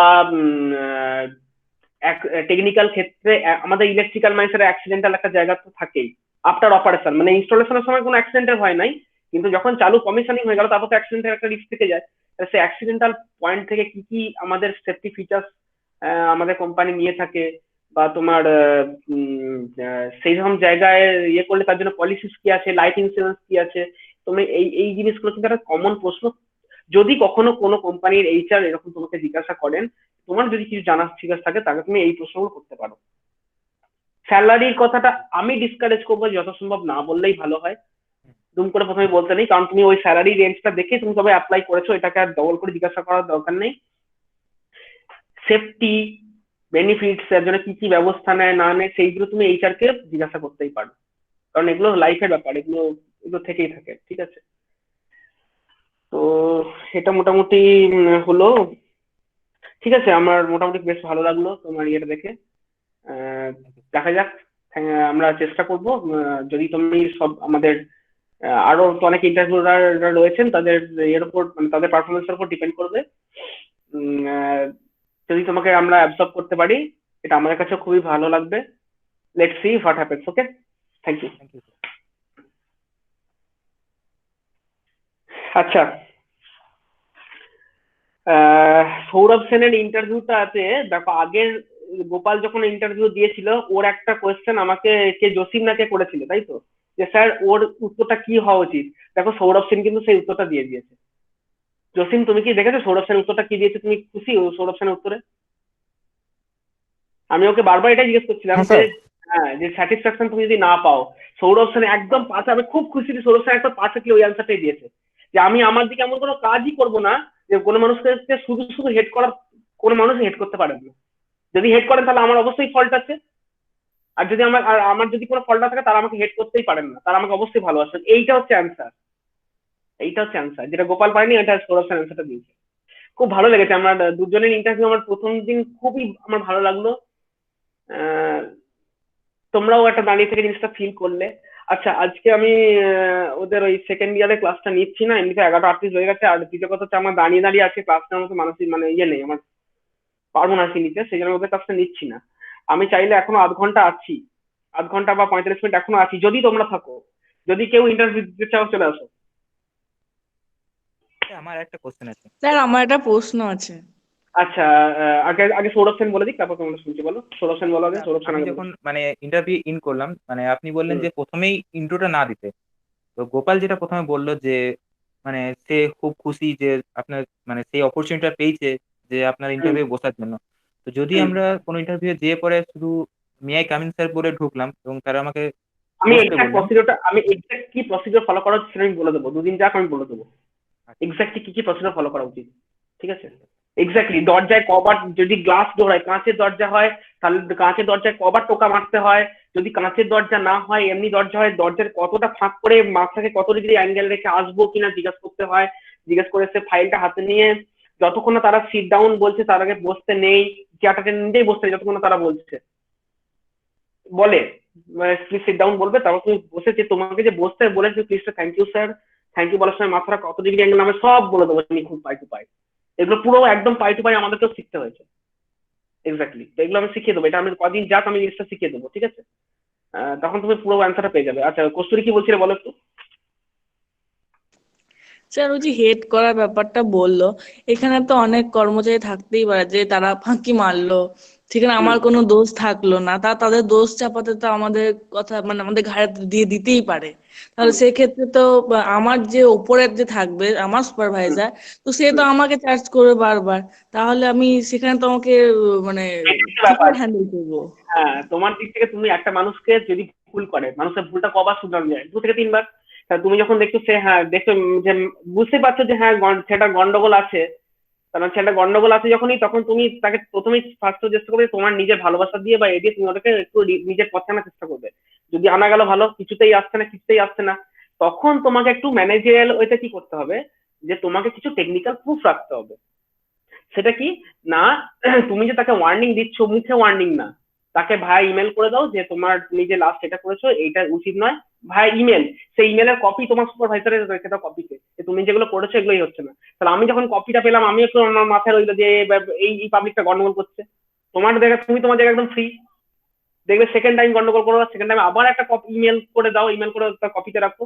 তারপর যখন দেখছো কিছুতেই মালটা বাগে আসছে না, তখন তুমি সুপারভাইজারকে জানাও যে স্যার একে নিয়ে না একটু সমস্যা হচ্ছে আমার, ওকে আমি যতবার বলছি এই করতে, তার জন্য আমি এই করেছি, ওকে এতবার বললাম এই করতে, তারপরে দেখছি ওকে আসছে না, এটা স্যার কি করা যায় বলুন তো।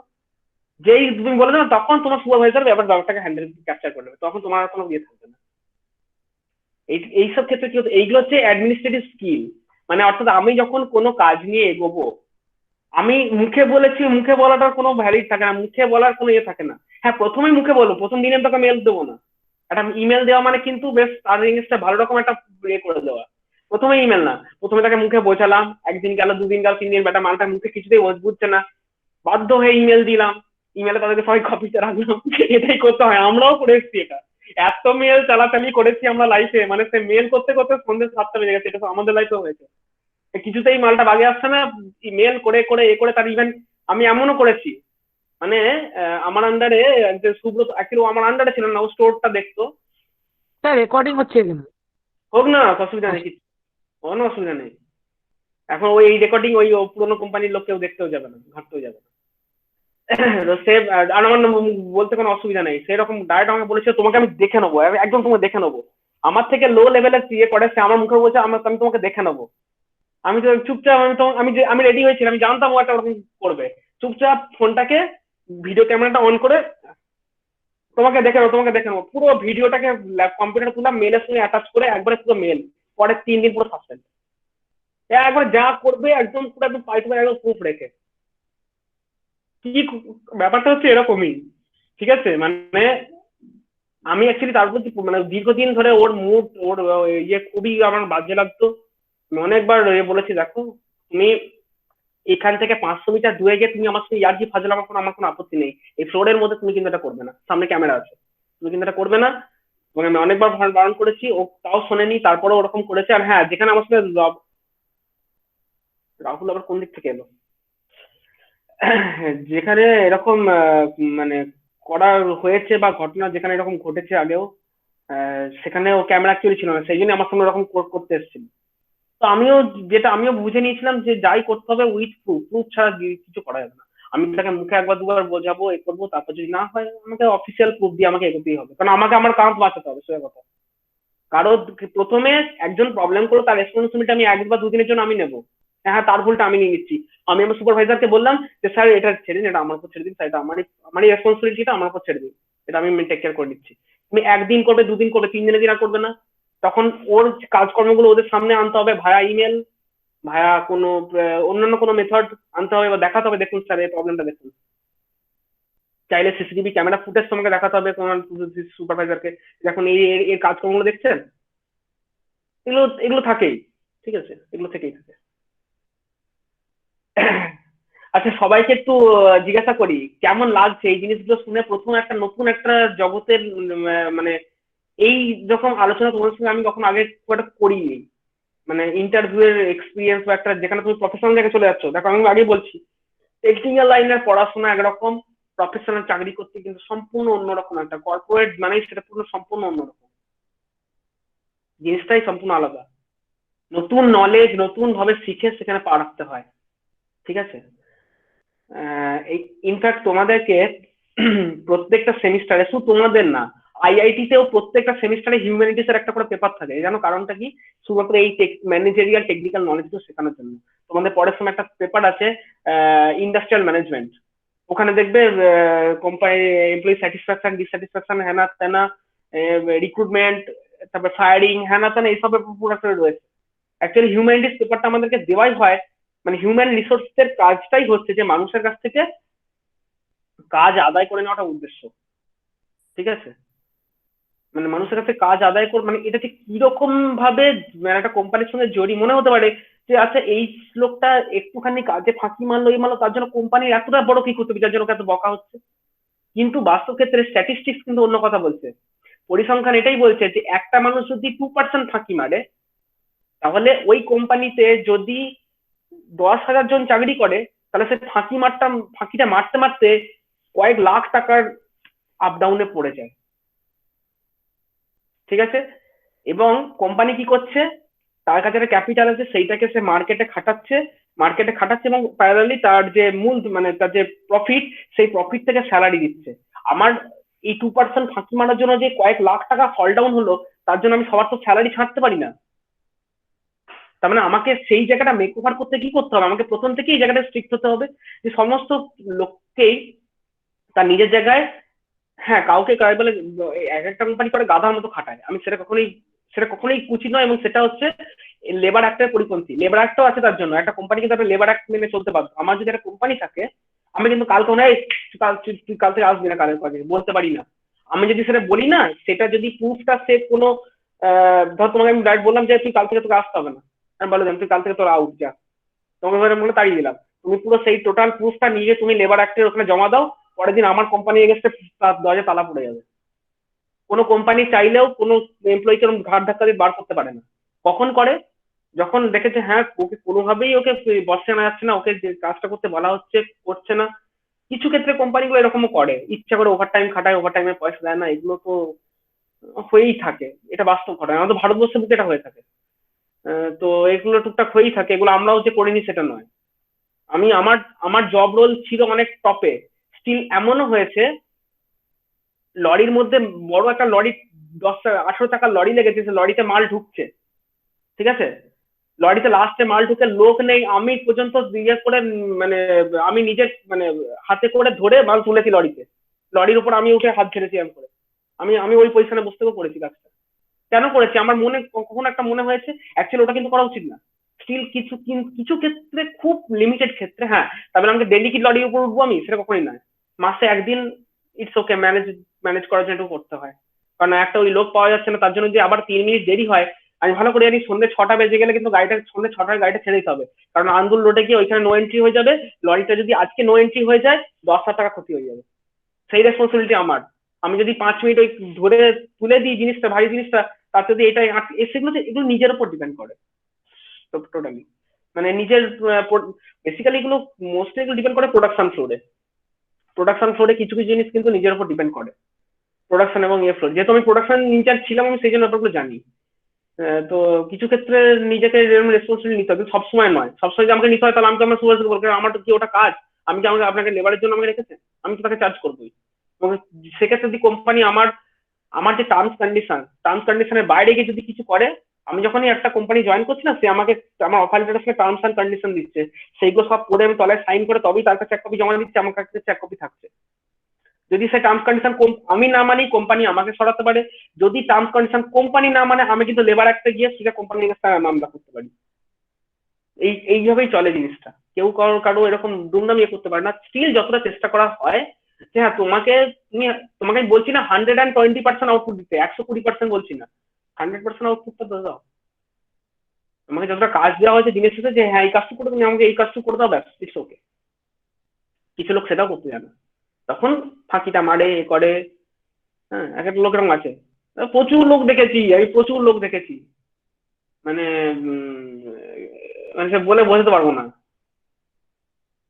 মানে সে 10টা বেজে গেল, 10:30 বেজে গেল, লেট হয়ে গেছে, লেট এন্ট্রিতে ঢুকছে কি, চুপচাপ বসে একটা জ্ঞাত হয়ে কাজ করছে। আমি বললাম, এই কি ব্যাপার গো এর? বলছে আবার কি সকালবেলা? যে চুপচাপ বুঝিয়ে বললাম, পাশে বসে বুঝিয়ে বললাম যে তুমি যদি এটা করতে থাকো তাহলে এটা কি ঠিক হবে বলো? তুমি আজকে এটা করলে আমি কাউকে জানাইনি। সে মুড হয়ে বসে এরকম করে কাজ করছে। আমরা তুমি যদি এটা এরকম করতে আজকে করেছো, ঠিক আছে, আমি কিচ্ছু বলছি না। তুমি তোমার আজকে মন হয়েছে তুমি করেছো, ইটস ওকে। কিন্তু ঠিক আছে, এটা কিন্তু কাল থেকে যেন এটা না হয়। হ্যাঁ, যদি না হয় দেখো আমি কি করবো বলো? আমাকে তাহলে জব করতে হবে ওপরওয়ালার কাছে। এবার আমাকে যদি তোমার একটা অফিস থেকে পাঠিয়ে, তাহলে কি হবে? তোমাকে তো ঝেড়ে দেবে। সেটা কি উচিত বলো? বোঝালাম, মিটে গেল। কাউকে জানায়নি জিনিসটা। কিন্তু এইসব ম্যানেজিয়াল গুলো এগুলো কোনো বইতে পড়ানো হয় না। এগুলো ফিল্ডে কাজ করতে গেলে সেইখানে গিয়ে শেখা যায় এগুলো। হচ্ছে ব্যাপার। তো বাকি সবাইকে জিজ্ঞাসা করছি, যারা তখন ক্লাসে, মানে ইন্টারভিউ ক্লাসগুলো, যেটা আমি বললাম যে সপ্তাহে 1টা বা 2টো করে নেবো, কিরকম লাগছে, এক্সপিরিয়েন্স কিরকম? আমি 1 by 1 একটু জানতে চাইছি। যে 1 by 1 এই কারণে জানতে চাইছি, আমি সবার কাছে যত আছে এখানে প্রেজেন্ট আছে 11 জন। 11 জনের কাছের মধ্যে 2জন ইন্টারভিউ দিল, ওদেরকে বাদ দিয়ে বাকি সবার কাছে আমি জানতে চাইছি যে এইটা কি মনে হচ্ছে, নিজেকে কতটা হেল্প করতে পারবে, বোথ টেকনিক্যাল নলেজ এবং ইন্টারভিউতে ফেস করার নলেজ। আবির ঘোষ। এইভাবে একটু কনফিডেন্স বাড়বে একটু বলার মতো আসল জায়গায় গিয়ে। যত বেশি জিনিস মানে এখানে যেমন আটকে আটকে যাচ্ছে, হ্যাঁ, এটাকে এইখানে যেমন বলার সময় একটু ভয়ে ভয়ে আটকে আটকে যাচ্ছি, এখানে যেমন তাহলে প্র্যাকটিস হলে একটু বলা পরিষ্কারভাবে বলা যাবে, না আটকে। না আটকে বলা যাবে। প্লাস হচ্ছে কি, তোমার কাছে এনভায়রনমেন্ট আমি তোমাকে আগে থেকে পরিচয় করে দিচ্ছি, চিনিয়ে দিচ্ছি এনভায়রনমেন্টটা। তুমি যখন কাঁচের দরজা ফেলে উপরে ঢুকবে 3-5টা লোকের সামনে, হ্যাঁ এখানে আমি একা বসে আছি, তোমরা আমাকে চেনো, সেই জন্য ভয়টা একটু কম লাগছে। যখন 5টা লোক বসে না, তখন ভয়টা প্রচন্ড চাগিয়ে ধরে। কিন্তু হ্যাঁ, তোমার যদি এনভায়রনমেন্টটা পরিচিত থাকে, যে আমাকে এই প্রশ্ন করা হবে, এই তার অ্যান্সার, আমি এরকম চোখে চোখ রেখে কথা বলবো, এইগুলো যে থাকে, তোমার ওখানে 70% ভয় কেটে যাবে। তারপর ওখানে চেয়ারটায় বসছে না, 1 মিনিট অব্দি ভয়টা থাকে। 1 মিনিট পর যখন কমিউনিকেশন স্টার্ট হয়, তখন দেখবে সেই ভয়টা কেটে যায়। ঠিক আছে? এরপর আমাকে কি ধরনের প্রশ্ন করতে পারে, ভুলভাল প্রশ্ন করবে, এই প্রশ্ন করলে তার কি করে অ্যান্সার দেবো না দেবো। এই যে সৌরভ সেন অ্যান্সারটা দিল, কি অ্যান্সার হওয়া উচিত সবাই জেনে গেলে, পরের দিন আমি অন্যজনকে অন্য একটা প্রশ্ন করবো, হয়তো সে যদি না পারো অন্যজনকে অ্যান্সারটা দেবে। তাহলে সবার ভিউজটা এভাবে নিতে নিতে তোমাদের নিজের মধ্যে মিক্স আপ হতে হতে তোমাদেরকে আশা করি এটাই একটা বড় কাজে আশা করি আগামী দিনে দিতে পারে। অভিজিৎ সাহা। হ্যাঁ স্যার, ভালো লাগছে কিভাবে কি কোশ্চেন হয়। হ্যাঁ স্যার বলুন। হ্যাঁ ওটাই বলছি, আজকে এই কদিন আমি এই ম্যানেজারিয়াল ব্যাপারটাকে একটু জোর দেবো, তারপরে আমি দেখবো দুটোই সমানভাবে এইচআর এবং টেকনিক্যাল দুটোকে সমানভাবে দেবো। এখন আজকে থেকে টেকনিক্যাল আমি একটু কম কোশ্চেন করেছি, হুম খুব একটা টেকনিক্যাল কোশ্চেন করি, ইচ্ছে করেই করিনি, করবো আস্তে আস্তে, যত টেকনিক্যাল যত বিষয় আছে সবের উপর করবো। যেমন উদাহরণ যারা মাইক নিয়ে বললো, মাইকের ব্যাপারটা হয়তো অনেকেরই জানা ছিল না, বলে দিলাম কিছুটা। না স্যার জানা ছিল না। জানা জানা থাকার কথাও তো নয় এগুলো, কিন্তু ব্যাপারটা হচ্ছে এরকম, তোমাকে এবার ধরো বেফাস কথা, এই যে ব্যাপারটা কি হয় ইন্টারভিউতে, এটাই হয় যে তুমি যে কথাটা বললো তার পরের প্রশ্ন ওখান থেকেই হয়। যেহেতু আমি তো গোপালকে মাইক নিয়ে জিজ্ঞেস করতাম না, ও যেহেতু বললো যে যেহেতু এই মাইক ফাইক এগুলো দেখেছি আমি শিখেছি ভালো লেগেছে, আমি তখন ওকে টাচ করবো কি শিখেছে বল। Technical knowledge is always not that from your book, যে সবসময় তুমি বই থেকেই তোমার বইয়ে ট্রানজিস্টার পড়েছো মানে ওই ট্রানজিস্টার তুমি জিজ্ঞেস করবো তার বাড়ি জিজ্ঞেস করবো, এটা কিন্তু কখনোই নয়। এই হচ্ছে ব্যাপার। কাজে তুমি কি উত্তর দিচ্ছ হয়েছে এগুলো একটা অনেকটা ম্যাটার করে, প্লাস জানাও থাকবে অনেক কিছু ব্যাপারটা। ঠিক আছে, দেবাশিস দে তো কিছু জিজ্ঞেস করেছে, কস্তুরী মন্ডলের কোনো বক্তব্য? স্যার টেকনিক্যালে জিনিসগুলো অনেক কিছু জানা নেই, তো সেখান থেকে খুব মানে ভয় ভয় লাগছে এই হ্যাঁ জায়গাটা। ঠিক আছে, ঠিক আছে, সৌরভ সেন আর গোপালদের অনেক কিছু টেকনিক্যাল জানা ছিল না, তাও আমি ওদেরকে জিজ্ঞেস করছি। কেন করছি বলতো? এবং সৌরভ সেনকে আমি যখন জিজ্ঞেস করলাম যে আচ্ছা তার কত অ্যাম্পিয়ারের লাগাবো, ওর স্বাভাবিকভাবে এটাই মনে হওয়ার কথা যে কত অ্যাম্পিয়ারের লাগাবো মানে তাহলে নিশ্চয়ই সেটা ফিক্স থাকে, 200 কেবি জানা সেটা ফিক্সড। তোমাকে এটাই চিন্তা করতে আমি শেখাচ্ছি যে কিছু করতাম না, √3 VI cos phi equal to 200 kV, 200 kVA, from that you can find your I। Instantly কিভাবে জিনিসগুলো খেলাবে, আমি এই খেলানোগুলোই শেখাবো, যে কোথা থেকে নলেজটা কিভাবে খেলিয়ে তোমার কাছে নিয়ে আসতে হবে। টেকনিক্যাল নলেজ এমনটা নয় যে ধরো কালকে তুমি ইন্টারভিউতে বসলে তোমাকে আমি একটা এমন টেকনিক্যাল প্রশ্ন করলাম যেটা অ্যান্সার তোমার জানা নেই, থাক না, জানা থাকার দরকার নেই, আমি তো অ্যান্সারগুলো বলে দেবো। সেই যে বলে দিচ্ছি এইগুলো থেকে কিছু জায়গা যদি জানা মানে ভালো করে কনফিডেন্টলি মানে জানা থাকে, নিজের ভেতরে একটা আলাদা কনফিডেন্স থাকে যে অ্যাটলিস্ট এখান থেকে কিছু বলতে পারবো, সেইখান থেকেই খুব চাপ লাগছে যে এগুলো ঠিক আছে, ভাষা ভাষা হয়ে জানি, কিছু জিজ্ঞাসা করলে বলতে পারবো না, কেমনই একটা ভয় ভয় লাগছে ভেতরে। ঠিক আছে, ব্যাপারটা হচ্ছে কি বলি শোনো, সবসময় এমনটা করা হয় না যে টেকনিক্যাল ডায়াগ্রাম, টেকনিক্যাল ইন্টারভিউ তোমাকে ফেজার ডায়াগ্রাম আঁকতে বলে না। ঠিক আছে, তোমাকে একদম কোর থিওরিটিক্যাল নলেজ দিয়ে করতে হবে এরকম ব্যাপার না। যেমন ধরো আমি প্রশ্ন করলাম যে কেন সিঙ্গেল ফেজ মোটর ইউজ করে, কেন তারা 3 ফেজ ইন্ডাকশন মোটর ইউজ করবে, উত্তরটা হচ্ছে ওটাই, হাই স্টার্টিং টর্ক হলে একটা মানুষ উঠতে বা নামতে পারবে না, সে মাথা ঘুরে পড়ে যাবে ঝাঁ করে তুমি যদি টেনে নেয়। এমনি যখন লিফট যখন এমনি অ্যাক্সেলারেশন নেয় দেখবে আচমকা যখন নামে শরীরটা একটু হালকা হয়ে যায়, তাতেই আমাদের একটা বমি ভাব আসে। আর ওইটা যদি 3 ফেজ ইন্ডাকশন মোটর না হয় ডিসি মোটর দেয় না, এমন অ্যাক্সেলারেশন নিয়ে নামবে তুমি দেখবে মানে মেরে ছেড়ে শূন্যে উঠে পড়েছে, একবারে মাথা ঘুরে সমস্ত বমি হয়ে পড়ে যাবে। এই যে পার্সপেক্টিভটা, অর্থাৎ আমার 3 ফেজ ইন্ডাকশন মোটর ইউজ করবো নাকি single phase DC motor use করবো, আমার মাথায় আউট হয়ে যেতে পারে ডিসি মোটরে হাই স্টার্টিং টর্ক ছিল, মাথা আউট হয়ে যেতে পারে, বা এই লোড স্টার্টিং টর্ক আউট হয়ে যেতে পারে। যখনই তুমি এই ঘটনাটা জানবে তারপরে দিনের আর কোনোদিন এই জিনিসটা ভুলবে না। এইটা হচ্ছে ব্যাপার। আমি সেই জন্যই ব্যাপারগুলোকে টেকনো কমার্শিয়াল ওয়েতে তোমাদের কাছে রিপ্রেজেন্ট করার চেষ্টা করছি, এবং তার জন্য আমি ক্লাসটা সপ্তাহে আমার মনে হয় 5টা ক্লাসের মধ্যে সপ্তাহে 2টো ক্লাস এটার জন্য রাখলে আমার মনে হয় তোমাদের ভালোই হবে। সেই যে এই টপিক গুলো মানে প্র্যাকটিক্যাল ফিল্ডের টপিক গুলো যদি গল্পের আকারে মাথাতে ঢুকে থাকে, সবসময় টেকনিক্যাল টার্ম এইটাই তো, গুলো যে মনে থাকবে সেটা তো এইটাই তো কথা নয়। গল্প লাগবে না তো, তোমার তো ইন্টারভিউ ভেতর দিয়ে ব্যাপারটা মাথায় থাকবে। ইন্টারভিউ যে জিনিসটা নিচ্ছে তোমরা তো অ্যাজ এ অডিয়েন্স ব্যাপারটা দেখছো, তখনই জিনিসগুলো মাথার মধ্যে খেলবে না, অবশ্যই খেলবে। ঠিক আছে, দেখো আজকে তবে সবাই ভয় ভয় লাগছে। কিছু ভয়ের কিছু নেই, ওরা ধরো কি করে ইন্টারভিউতে এলো আজকে, ওরা কালকে কালকে তুমি অ্যাকচুয়ালি ক্লাসে ছিলে না, আমি সেই জন্য তোমাকে জিজ্ঞেস করলাম, তুমি একটা সুইচ গেম পড়েছিলে ক্লাস নেবো, আমি তো ঢুকে ঢুকে চমকে গিয়েছি যে এটা কি হচ্ছে। আমি জানি তো, আমি তো ব্যাপারটা এরকম হবে, আমি ওই জন্য তোমাকে জিজ্ঞেস করছি, এখন আমি জানি তো তুমি জানোই না কি হবে আজকে না আজকে, তুমি কাল ক্লাসেই ছিলে না। তো ব্যাপারটা হচ্ছে কি বলতে গেলাম, হ্যাঁ এই জিনিসটা ওই জন্য আমি চাইছি যে এটা মোটামুটি একটু হোক, আর অনেকদিন যাক না, আমার হাতে তো সময় আছে। আমি তো ভাবলাম গোপাল হয়তো চাকরি টাকরি পেয়ে গেছে, যে ওকে হয়তো এটা একটু ট্রেনিং ট্রেনিং দেওয়া হচ্ছে, আমি প্রথম থেকে তাই ভাবছিলাম। কালকে যখন আমি প্রথমেই জিজ্ঞাসা করেছি কালকে থেকে শুরু করবো ইন্টারভিউ কারা দেবে, ওই এক চান্স ওটা যখন হাত তুলেছে লাফিয়ে উঠেছে। আমি আগামী দিনেও এক্সপেক্ট করবো, আজকে আমি বলে রাখো যে কোন দুজন পরের দিন আসবে।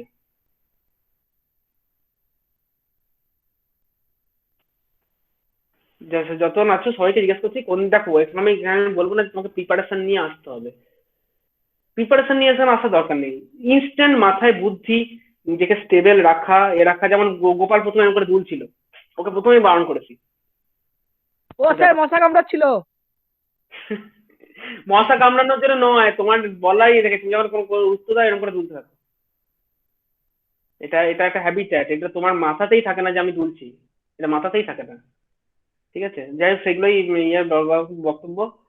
মুশারফ, নয়ন, রাহুল, আমার সৌম্য, তো হাত সৌরভ। পা ঘামছে ভয়ে, মানে যদি মনে হয় ওই জায়গাতে গোপালের জায়গা বা সৌরভ সেনের জায়গাতে দাঁড়ায় তো জিনিসগুলো ভাবতে মনে হচ্ছে হাত পাত ঘেমে যাচ্ছে, কিছুই বলতে পারবো না। আমি কি অচেনা মানুষ নাকি যে আমার সামনে হাত পা ঘামছে? আমার সামনে হাত পা ঘামলে ওখানে গিয়ে কি হবে? ওখানে গিয়ে কি হবে? ওখানে গিয়ে তো একদম কাঁপতে কাঁপতে হার্ট অ্যাটাক করে এখানে ব্যস্ত হয়ে গেল, তাই হবে কি? আর আমি তো চেনা মানুষ, আমার আমার আমি তো মানে কি বলবো, মানে আমি অন্য কোনো স্যারও নই। এটা হচ্ছে ব্যাপার, যে হ্যাঁ কলেজে অন্য কোনো স্যার তোমাকে ইন্টারভিউ নিচ্ছে। কিন্তু ইন্টারভিউ অ্যাসে যখন আপনি বসে আছেন তখন তো আর মনে হচ্ছে না যে মানুষটাকে চিনি, এটাই প্রবলেম। হ্যাঁ স্যার, এটা ঠিকই বলেছে স্যার, সত্যি। মানে তখন কিন্তু আর চেনা হয়ে এটা যাচ্ছে না। সত্যি কথা। হ্যাঁ বাবারে, স্যার যা সিরিয়াস, আপনি বাবারে যখন বাবারে। কোশ্চেন গুলো আমাকে থ্রো করছেন আমি ভাবছি এটা কোন মানুষকে দেখছি আমি। আমিও তো সেটাই বলছি। ও মাই গড, হতেই পারে, কম ছেলের ইন্টারভিউ নিয়ে আজ অব্দি। যতদিন অগ্নিতে ছিলাম প্রচুর ছেলের ইন্টারভিউ নিয়েছি। ঠিক আছে, মানে নিয়ে নিয়ে হ্যাবিটেড হয়ে গেছে। ইন্টারভিউ নিয়েছি, ট্রেনিং দিয়েছি। আচ্ছা আর স্যার কিন্তু একটা একদম সব কাউন্টারে করে করে কোশ্চেন গুলো আপনি ধরছিলেন, বাপ রে বাপ। মানে একটা counter- যেই কিছু হলে কাউন্টার করছেন, আর তারপরে মানে কনসেপ্ট থেকে ধরছেন, কোনো ইয়ে নাই হলে যে স্যার যদি তাও ইয়ে টিয়ে ধরে তাহলে পড়া যাবে। দেখছি স্যার কনসেপচুয়াল কোশ্চেন ছাড়া আর কিছু বলছেই না, সব ইয়ে থেকে। ইন্টারভিউতে তোমাকে ডাইরেক্ট ওহমের ল কেউ জিজ্ঞেস করবে না, বা ইন্টারভিউতে তোমাকে কেউ বলবে না যে ওই কেসিএলটা বলো বা ওই অমুক লটা বলো, কেউ জিজ্ঞেস করবে না। আগেই বলেছি ইন্টারভিউ কিন্তু ওরকম নয়, তোমাকে কিন্তু তোমার যে এই থার্ড ইয়ারে উঠেছো, এই যে ফাইনাল যে ইয়ে হবে, ওই গ্র্যান্ড ভাইভা হবে, গ্র্যান্ড ভাইভার ক্ষেত্রে তোমাকে ডাইরেক্ট কোশ্চেন করা হতে পারে, ডাইরেক্ট কোশ্চেন হয়, একটু ইনডাইরেক্ট ওয়েতে করা হয়।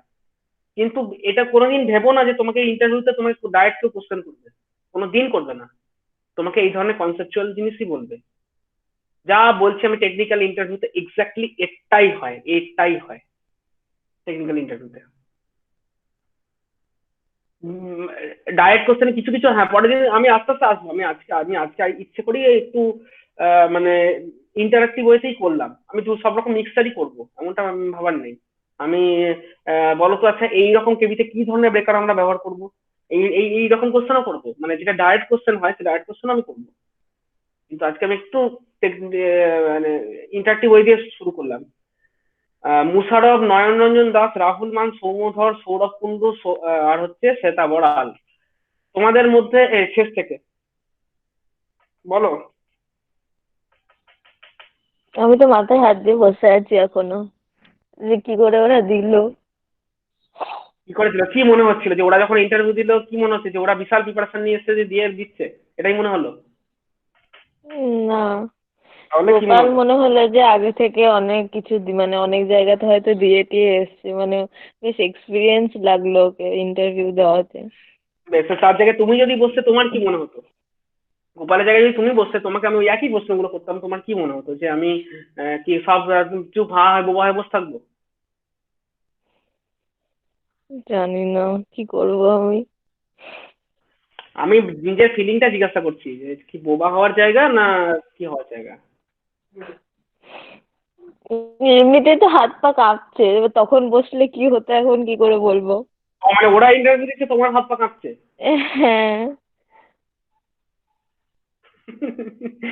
ঠিক আছে, এই হাত পা কাঁপানিটাই তো কাটাতে হবে, সেই জন্যই তো আমি হাত পা কাঁপানিটা যাতে কেটে যায়, আমি তো সেই জন্যই এটা অর্গানাইজ করলাম। ইনফ্যাক্ট এটা আমার ইচ্ছা ছিল যে তোমরা থার্ড ইয়ারে উঠবে তখন থেকে আমি ভেবেছিলাম যে এটা শুরু করে দেবো, কিন্তু আমি দেখলাম যে ও কলেজ কবে খুলবে কোনো ভরসা নেই, চলো অনলাইনে জিনিসটা শুরু করে দিই। অনলাইনে যদি এলএনটি ইন্টারভিউটা অনলাইনে নিতে পারে তাহলে আমি কি দোষ করলাম? কি হয় আরো না বলছি, এখন মানে আরো একটা মানে ব্যাপার বলি। এখানে হয়তো হুম হ্যাঁ ম্যাম বলিনি, আমি আরেকটা ব্যাপার আমি দেখেছি কি হয়, সেটা হচ্ছে যে এই যে ক্যামেরার সামনে দিচ্ছে না, এই ক্যামেরার সামনে যেটা দিচ্ছে, ক্যামেরার সামনে কিন্তু একরকম বডি ল্যাঙ্গুয়েজ হয়। আমি যদি এইটাই বলে দিই যে ওই আমাদের সুইচ গেট প্রোটেকশন ল্যাবটায় সবাই তোমরা পিছন দিক করে বসো, সামনে একটা টেবিলে একদম মুখোমুখি আমার সামনে বসবো, বা মুখোমুখি আমি একা বসবো না, আমি জয়দীপ আর ধর পারিজাত স্যার তোমাদের বা অমিত স্যার কাউকে একটা ডেকে নিলাম, মানে আমাদের একটু আমরা যেরকম ইয়ে রেঞ্জে থাকি আর কি, আমাদের কাউকে ডেকে নিলাম, তোমার সামনে একবার 4 জন এরকম করে বসলাম, একবার আমরা তাকিয়ে 4টে মুখ তোমার দিকে এইভাবে তাকিয়ে আছে, সেই সেই এনভায়রনমেন্টটা এটার থেকেও তাহলে danger। তো যে কেউ অজ্ঞান হয়ে যাবে। যে কেউ অজ্ঞান হবে না। তাও বলছে এই লোকগুলো চেনা, অ্যাকচুয়ালি ইন্টারভিউ বোর্ডে কিন্তু এই লোকগুলো চেনা থাকবে না, অ্যাকচুয়ালি ইন্টারভিউ বোর্ডে এই লোকগুলোও চেনা থাকবে না। মানুষ চাকরিটা পায় না কেন? মানুষ চাকরিটা এই কারণেই পায় না যে আমি ওখানটায় গিয়ে ইন্টারভিউ বোর্ডে গিয়ে পুরোপুরি নার্ভাস হয়ে পড়ে, জানা জিনিসগুলো ভুল করে বসে। হ্যাঁ, এই এই জিনিসটা বটে, সেই সেই উইকনেসটা, সেই ভয়টা কাটানোর জন্যই আমার এখানে আজকে চালু করা। ঠিক আছে, কলেজ খুললে কিন্তু আমি আর জয়দীপ, আমি জানি না অন্য কোনো স্যারকে পাবো কি পাবো না, আমি আর জয়দীপ কিন্তু যৌথভাবে ইন্টারভিউ গুলো নেবো। এবং আমি আর জয়দীপ দুজনেই প্রচুর ইন্টারভিউ ফেস করেছি, আমরা খুব ভালো করে জানি ইন্টারভিউটা কোন লেভেলে হয়।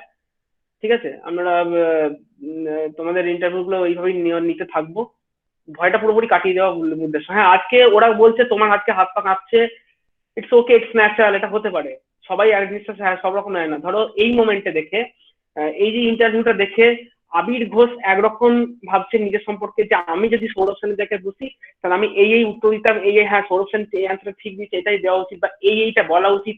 ওর মনের মধ্যে একটা ব্যাকগ্রাউন্ডে এটা চলছে। তোমার মনের মধ্যে ব্যাকগ্রাউন্ডে তুমি ওখানে বসে তোমার বলছো আমার হাত পা কাঁপছি, তোমার মনের মধ্যে ব্যাকগ্রাউন্ডে অন্যরকম চলছে। এটা হয়ে থাকে, এটা এটা সবকটা প্রয়োজনেই সবকটা মানুষ তো আলাদা, এটা হয়ে থাকে। তো সবাইকেই সমস্ত ভয় কাটিয়ে একটা জায়গায় আসতে হবে। ঠিক আছে, একটা ট্রেনে রেলের ড্রাইভারকে, একটা অ্যাসিস্ট্যান্ট লোকো পাইলটকে যখন তার প্রথম চাকরিটা জয়েন করার পর তাকে যেমন ট্রেনিং দেওয়া হয় না, সে প্রথমেই ভিড়মি খেয়ে যায় যে আমি এত বড় ট্রেনটাকে আমরা বাইরে থেকে দেখি লাইনের মধ্যে ট্রেনটা দৌড়চ্ছে। তুমি জানো ট্রেনের কেবিনের ভেতর বসে কিরকম এক্সপিরিয়েন্সটা হয়? ট্রেনের কেবিনের মধ্যে যখন যখন উঠে বসলাম না, আমার সামনে এত বড় একটা সাদা জানলা, আর রেল লাইনটা মানে কিরকম একটা পিছলে দেখতে লাগে আমি বলছি। একটা লোকো পাইলটের ড্রাইভারটা যখন বসে, মানে ইনফ্যাক্ট আমি একটুখানি ট্রেন চালিয়েছি, আমি জানি। মানে যখন ওই পাইলট ওই সিটটায় বসলাম, আমার সামনে এত বড় চওড়া একটা জানলা, আর আমার মনে হবে যেন আমার যতটুকু পা, দুটো পায়ের মধ্যে যতটা গ্যাপ, আমার লাইনটা মনে হয় অতটা সরু, একটা সরু জিনিসের মধ্যে এত একটা জিনিস দৌড়চ্ছে, এরকম মনে হয় যে জিনিসটা খুব ভয়ঙ্কর। যখন সেটা দাঁড়িয়ে আস্তে আস্তে চলছে ইটস ওকে, যখন আমার হাতের একটা নচের 1 2 3 পজিশনে ঝাঁ করে স্পিডটা বেড়ে যায় না, ভয়ে আতঙ্কে কাঠ হয়ে যায় যে অত বড় জিনিসটাকে আমি নিয়ে দৌড়চ্ছি। সেই এবার কি হয়, যখনই 100 জনকে রিক্রুট করা হলো, 100টা লোক কিন্তু 100 রকম ভয় পায়। কেউ কারো মধ্যে সাহস বেশি, ওটাকে মেনটেন করে না, কেউ ভয় একদম হাত পা ঘেমে জল হয়ে যায়। সেই মানুষটা একদিন ট্রেন চালাতে শিখে যায়। হতেই পারে কেউ আপে কেউ ডাউনে থাকতে পারে, তাহলে এমনটা ভাবার কিছু নেই, সবাইকে আমি চাইছি আমি একটা জায়গায় আমি তুলে দিতে পারি, এটাই আমার উদ্দেশ্য মুখ্য। 12টা 6 বাজে, আর কাউ কিছু বলতে? তাহলে আমি এখানে এন্ড করবো। আচ্ছা বলে দাও, পরের দিন আমি তোমাদের মধ্যে জিজ্ঞেস করছি 2 জন হাত তোলো যারা পরের দিন টুক করে চলে আসবে। এবিসির জায়গায় XYZ কোম্পানি নিয়ে আসবো, অন্যরকম কাজ, তারা ইলেকট্রনিক্স এর কাজ হতে পারে, বিভিন্ন রকম যা যা যেটা ট্রেড আছে সব রকমের আছে। বলো কে কে আসো বলো, আমি নামটা সাজেস্ট করছি। একটা আসবে শ্বেতা বড়াল, আর একটা কে? হ্যাঁ, কেন? ওই যে শুনলাম হাত পা ঠান্ডা হয়ে গেল বললাম। আসা যাবে না? কবে হবে মানে? নেক্সট পরের সপ্তাহে দেখি, সোমবার মঙ্গলবার করে যদি করি। সোমবার হয়তো হবে না, মঙ্গল বা বুধবার, একটা শুক্রবার ঠিক একটা আছে, না, এটা একদিন তো দিতেই হবে, দিয়ে দেবো। আমি বলছি এমনটা না যে আমি তুমি ওই দিন দেবে বলে তোমাকে পরের দিন দিতে দেবো না। হবে তো রাউন্ড চলবে, ওটা মিটে গেল। তোমাদের ক্লাসে 30 জন আছে, মাত্র 12 জন মুখ দেখায়। আমি তো 30 জনে ওরা যারা এখানে আসছে না, আমি ওদেরকে নিয়ে ভাববো না, সিম্পল ভাববো না। তোমরা যারা আজকে জানি না, এটা ইন্টারভিউ, এই যে ইউটিউবে দেখো এখনো রেকর্ডিং চলছে, ঠিক আছে, এটা আমি আপলোড করবো। তারা, তোমার মনে হয় 2 ঘন্টা ধরে তারা এই লেকচারে এটা দেখবে? কেউ দেখবেই না। আমি তাদেরকে নিয়ে অত ভাবিত নই। তোমরা যারা 12 জন আছো তাদের মধ্যেই তোমরা ঘুরিয়ে ফিরে পড়ো। তুমি আজকে, তোমাকে আমি বলছি তুমি বুধবার ইন্টারভিউতে বসো, হ্যাঁ বসে যাও, পারলে না, ইটস নট ওকে। আমি এক্সপেক্ট করবো তুমি 0 পাবে, আমি সেই এক্সপেকটেশন নিয়েই, এবার তুমিও এক্সপেকশন করো যে হ্যাঁ আমি 0 পাবো, আমি যতটা পারি আমার দিক থেকে বেস্টটা দেওয়ার চেষ্টা করবো। একবার তো সামনে এসো, একটু ভয় কাটবে, দেখবে নেক্সট টাইম যখন আসবে, আজকে গোপাল যখন এলো, সে যে কনফিডেন্স নিয়ে এসছে, তুমি বলছো আমি সেই কনফিডেন্সটা পাচ্ছি না, ইটস ওকে। কিন্তু তুমি একটা দিন বসার পর তো সেই কনফিডেন্সটা পাবে যে হ্যাঁ চলো আরেকবার তুমি চেয়ারের সামনে গিয়ে বসবো, হবে তো? আমি আমি আমি থাক, ভয়ে হোক, ভয়ে হাত পা কাঁপো, কিচ্ছু হবে না, ফেস করো, ইটস ওকে। আর কে আসবে? ও ছাড়া আর কে আসবে একজন বলো? ও যে বললো আমার খুব হাত পা কাঁপছে, আমি ওই জন্য ওকে টেনে নিয়ে এলাম, আর কে আসবে বলো? মেয়ে দুটোই দিতে হবে, কস্তুরী মন্ডলও দেবে ওই দিন, মেয়ে দুটোই না না না, আমি না, অন্য একজন দেখ, আমি অন্যদিন দেবো। না না, আমি যখন বলছি আসতে হবে। এই তো এও ভয় খাচ্ছিল, এ ভয় খাচ্ছিল, তাও আমি একে বললাম যে হ্যাঁ তুমি ফেস করো, ঠিক আছে ওকে, ভয় খাওয়াটা ম্যাটার না, ভয় খেতেই পারো, আর ফেস তো সামনাসামনি তো আর হও। 2-3 জনকে দেখি, মানে একটু এটা, তিনি দেখ কেন, তিনিটা দেখি, তারপরে আমি দেখছি। তিন্নিকে দেখে তোমার এই আমাকে একাই ফাঁসিয়ে দিচ্ছে, তিন্নিকে দেখে তোমার এই বদমাস। না, কস্তুরীর কথা শুনো, এইটাই চ্যালেঞ্জ হিসেবে নাও যে না আমি আসো না সেকেন্ড দিন, তোমাকে আমি আবার 5 দিন 6 দিনের মাথায় আবার তোমাকে আমি, হাসি পেয়ে যাবে আমার, কেন জানি না মনে হচ্ছে। কিচ্ছু হাসি পাবে না, আমার মনে হয় আমার এই সিরিয়াস মুখটা দেখে হাসি পাবে। সেই একবার ডিবেট হয়েছিল, কে নিচ্ছিল জানো, কোন স্যার একটা, আরে ওটা সমীর স্যার ছিল, তাদের তো আমি মুখ দেখিসনি, স্যারের মুখটা দেখেছিস কিরকম লাগছিল? হ্যাঁ পুরো হেসে দিয়েছিলাম। দেবু সে কি একটা বলেছিল,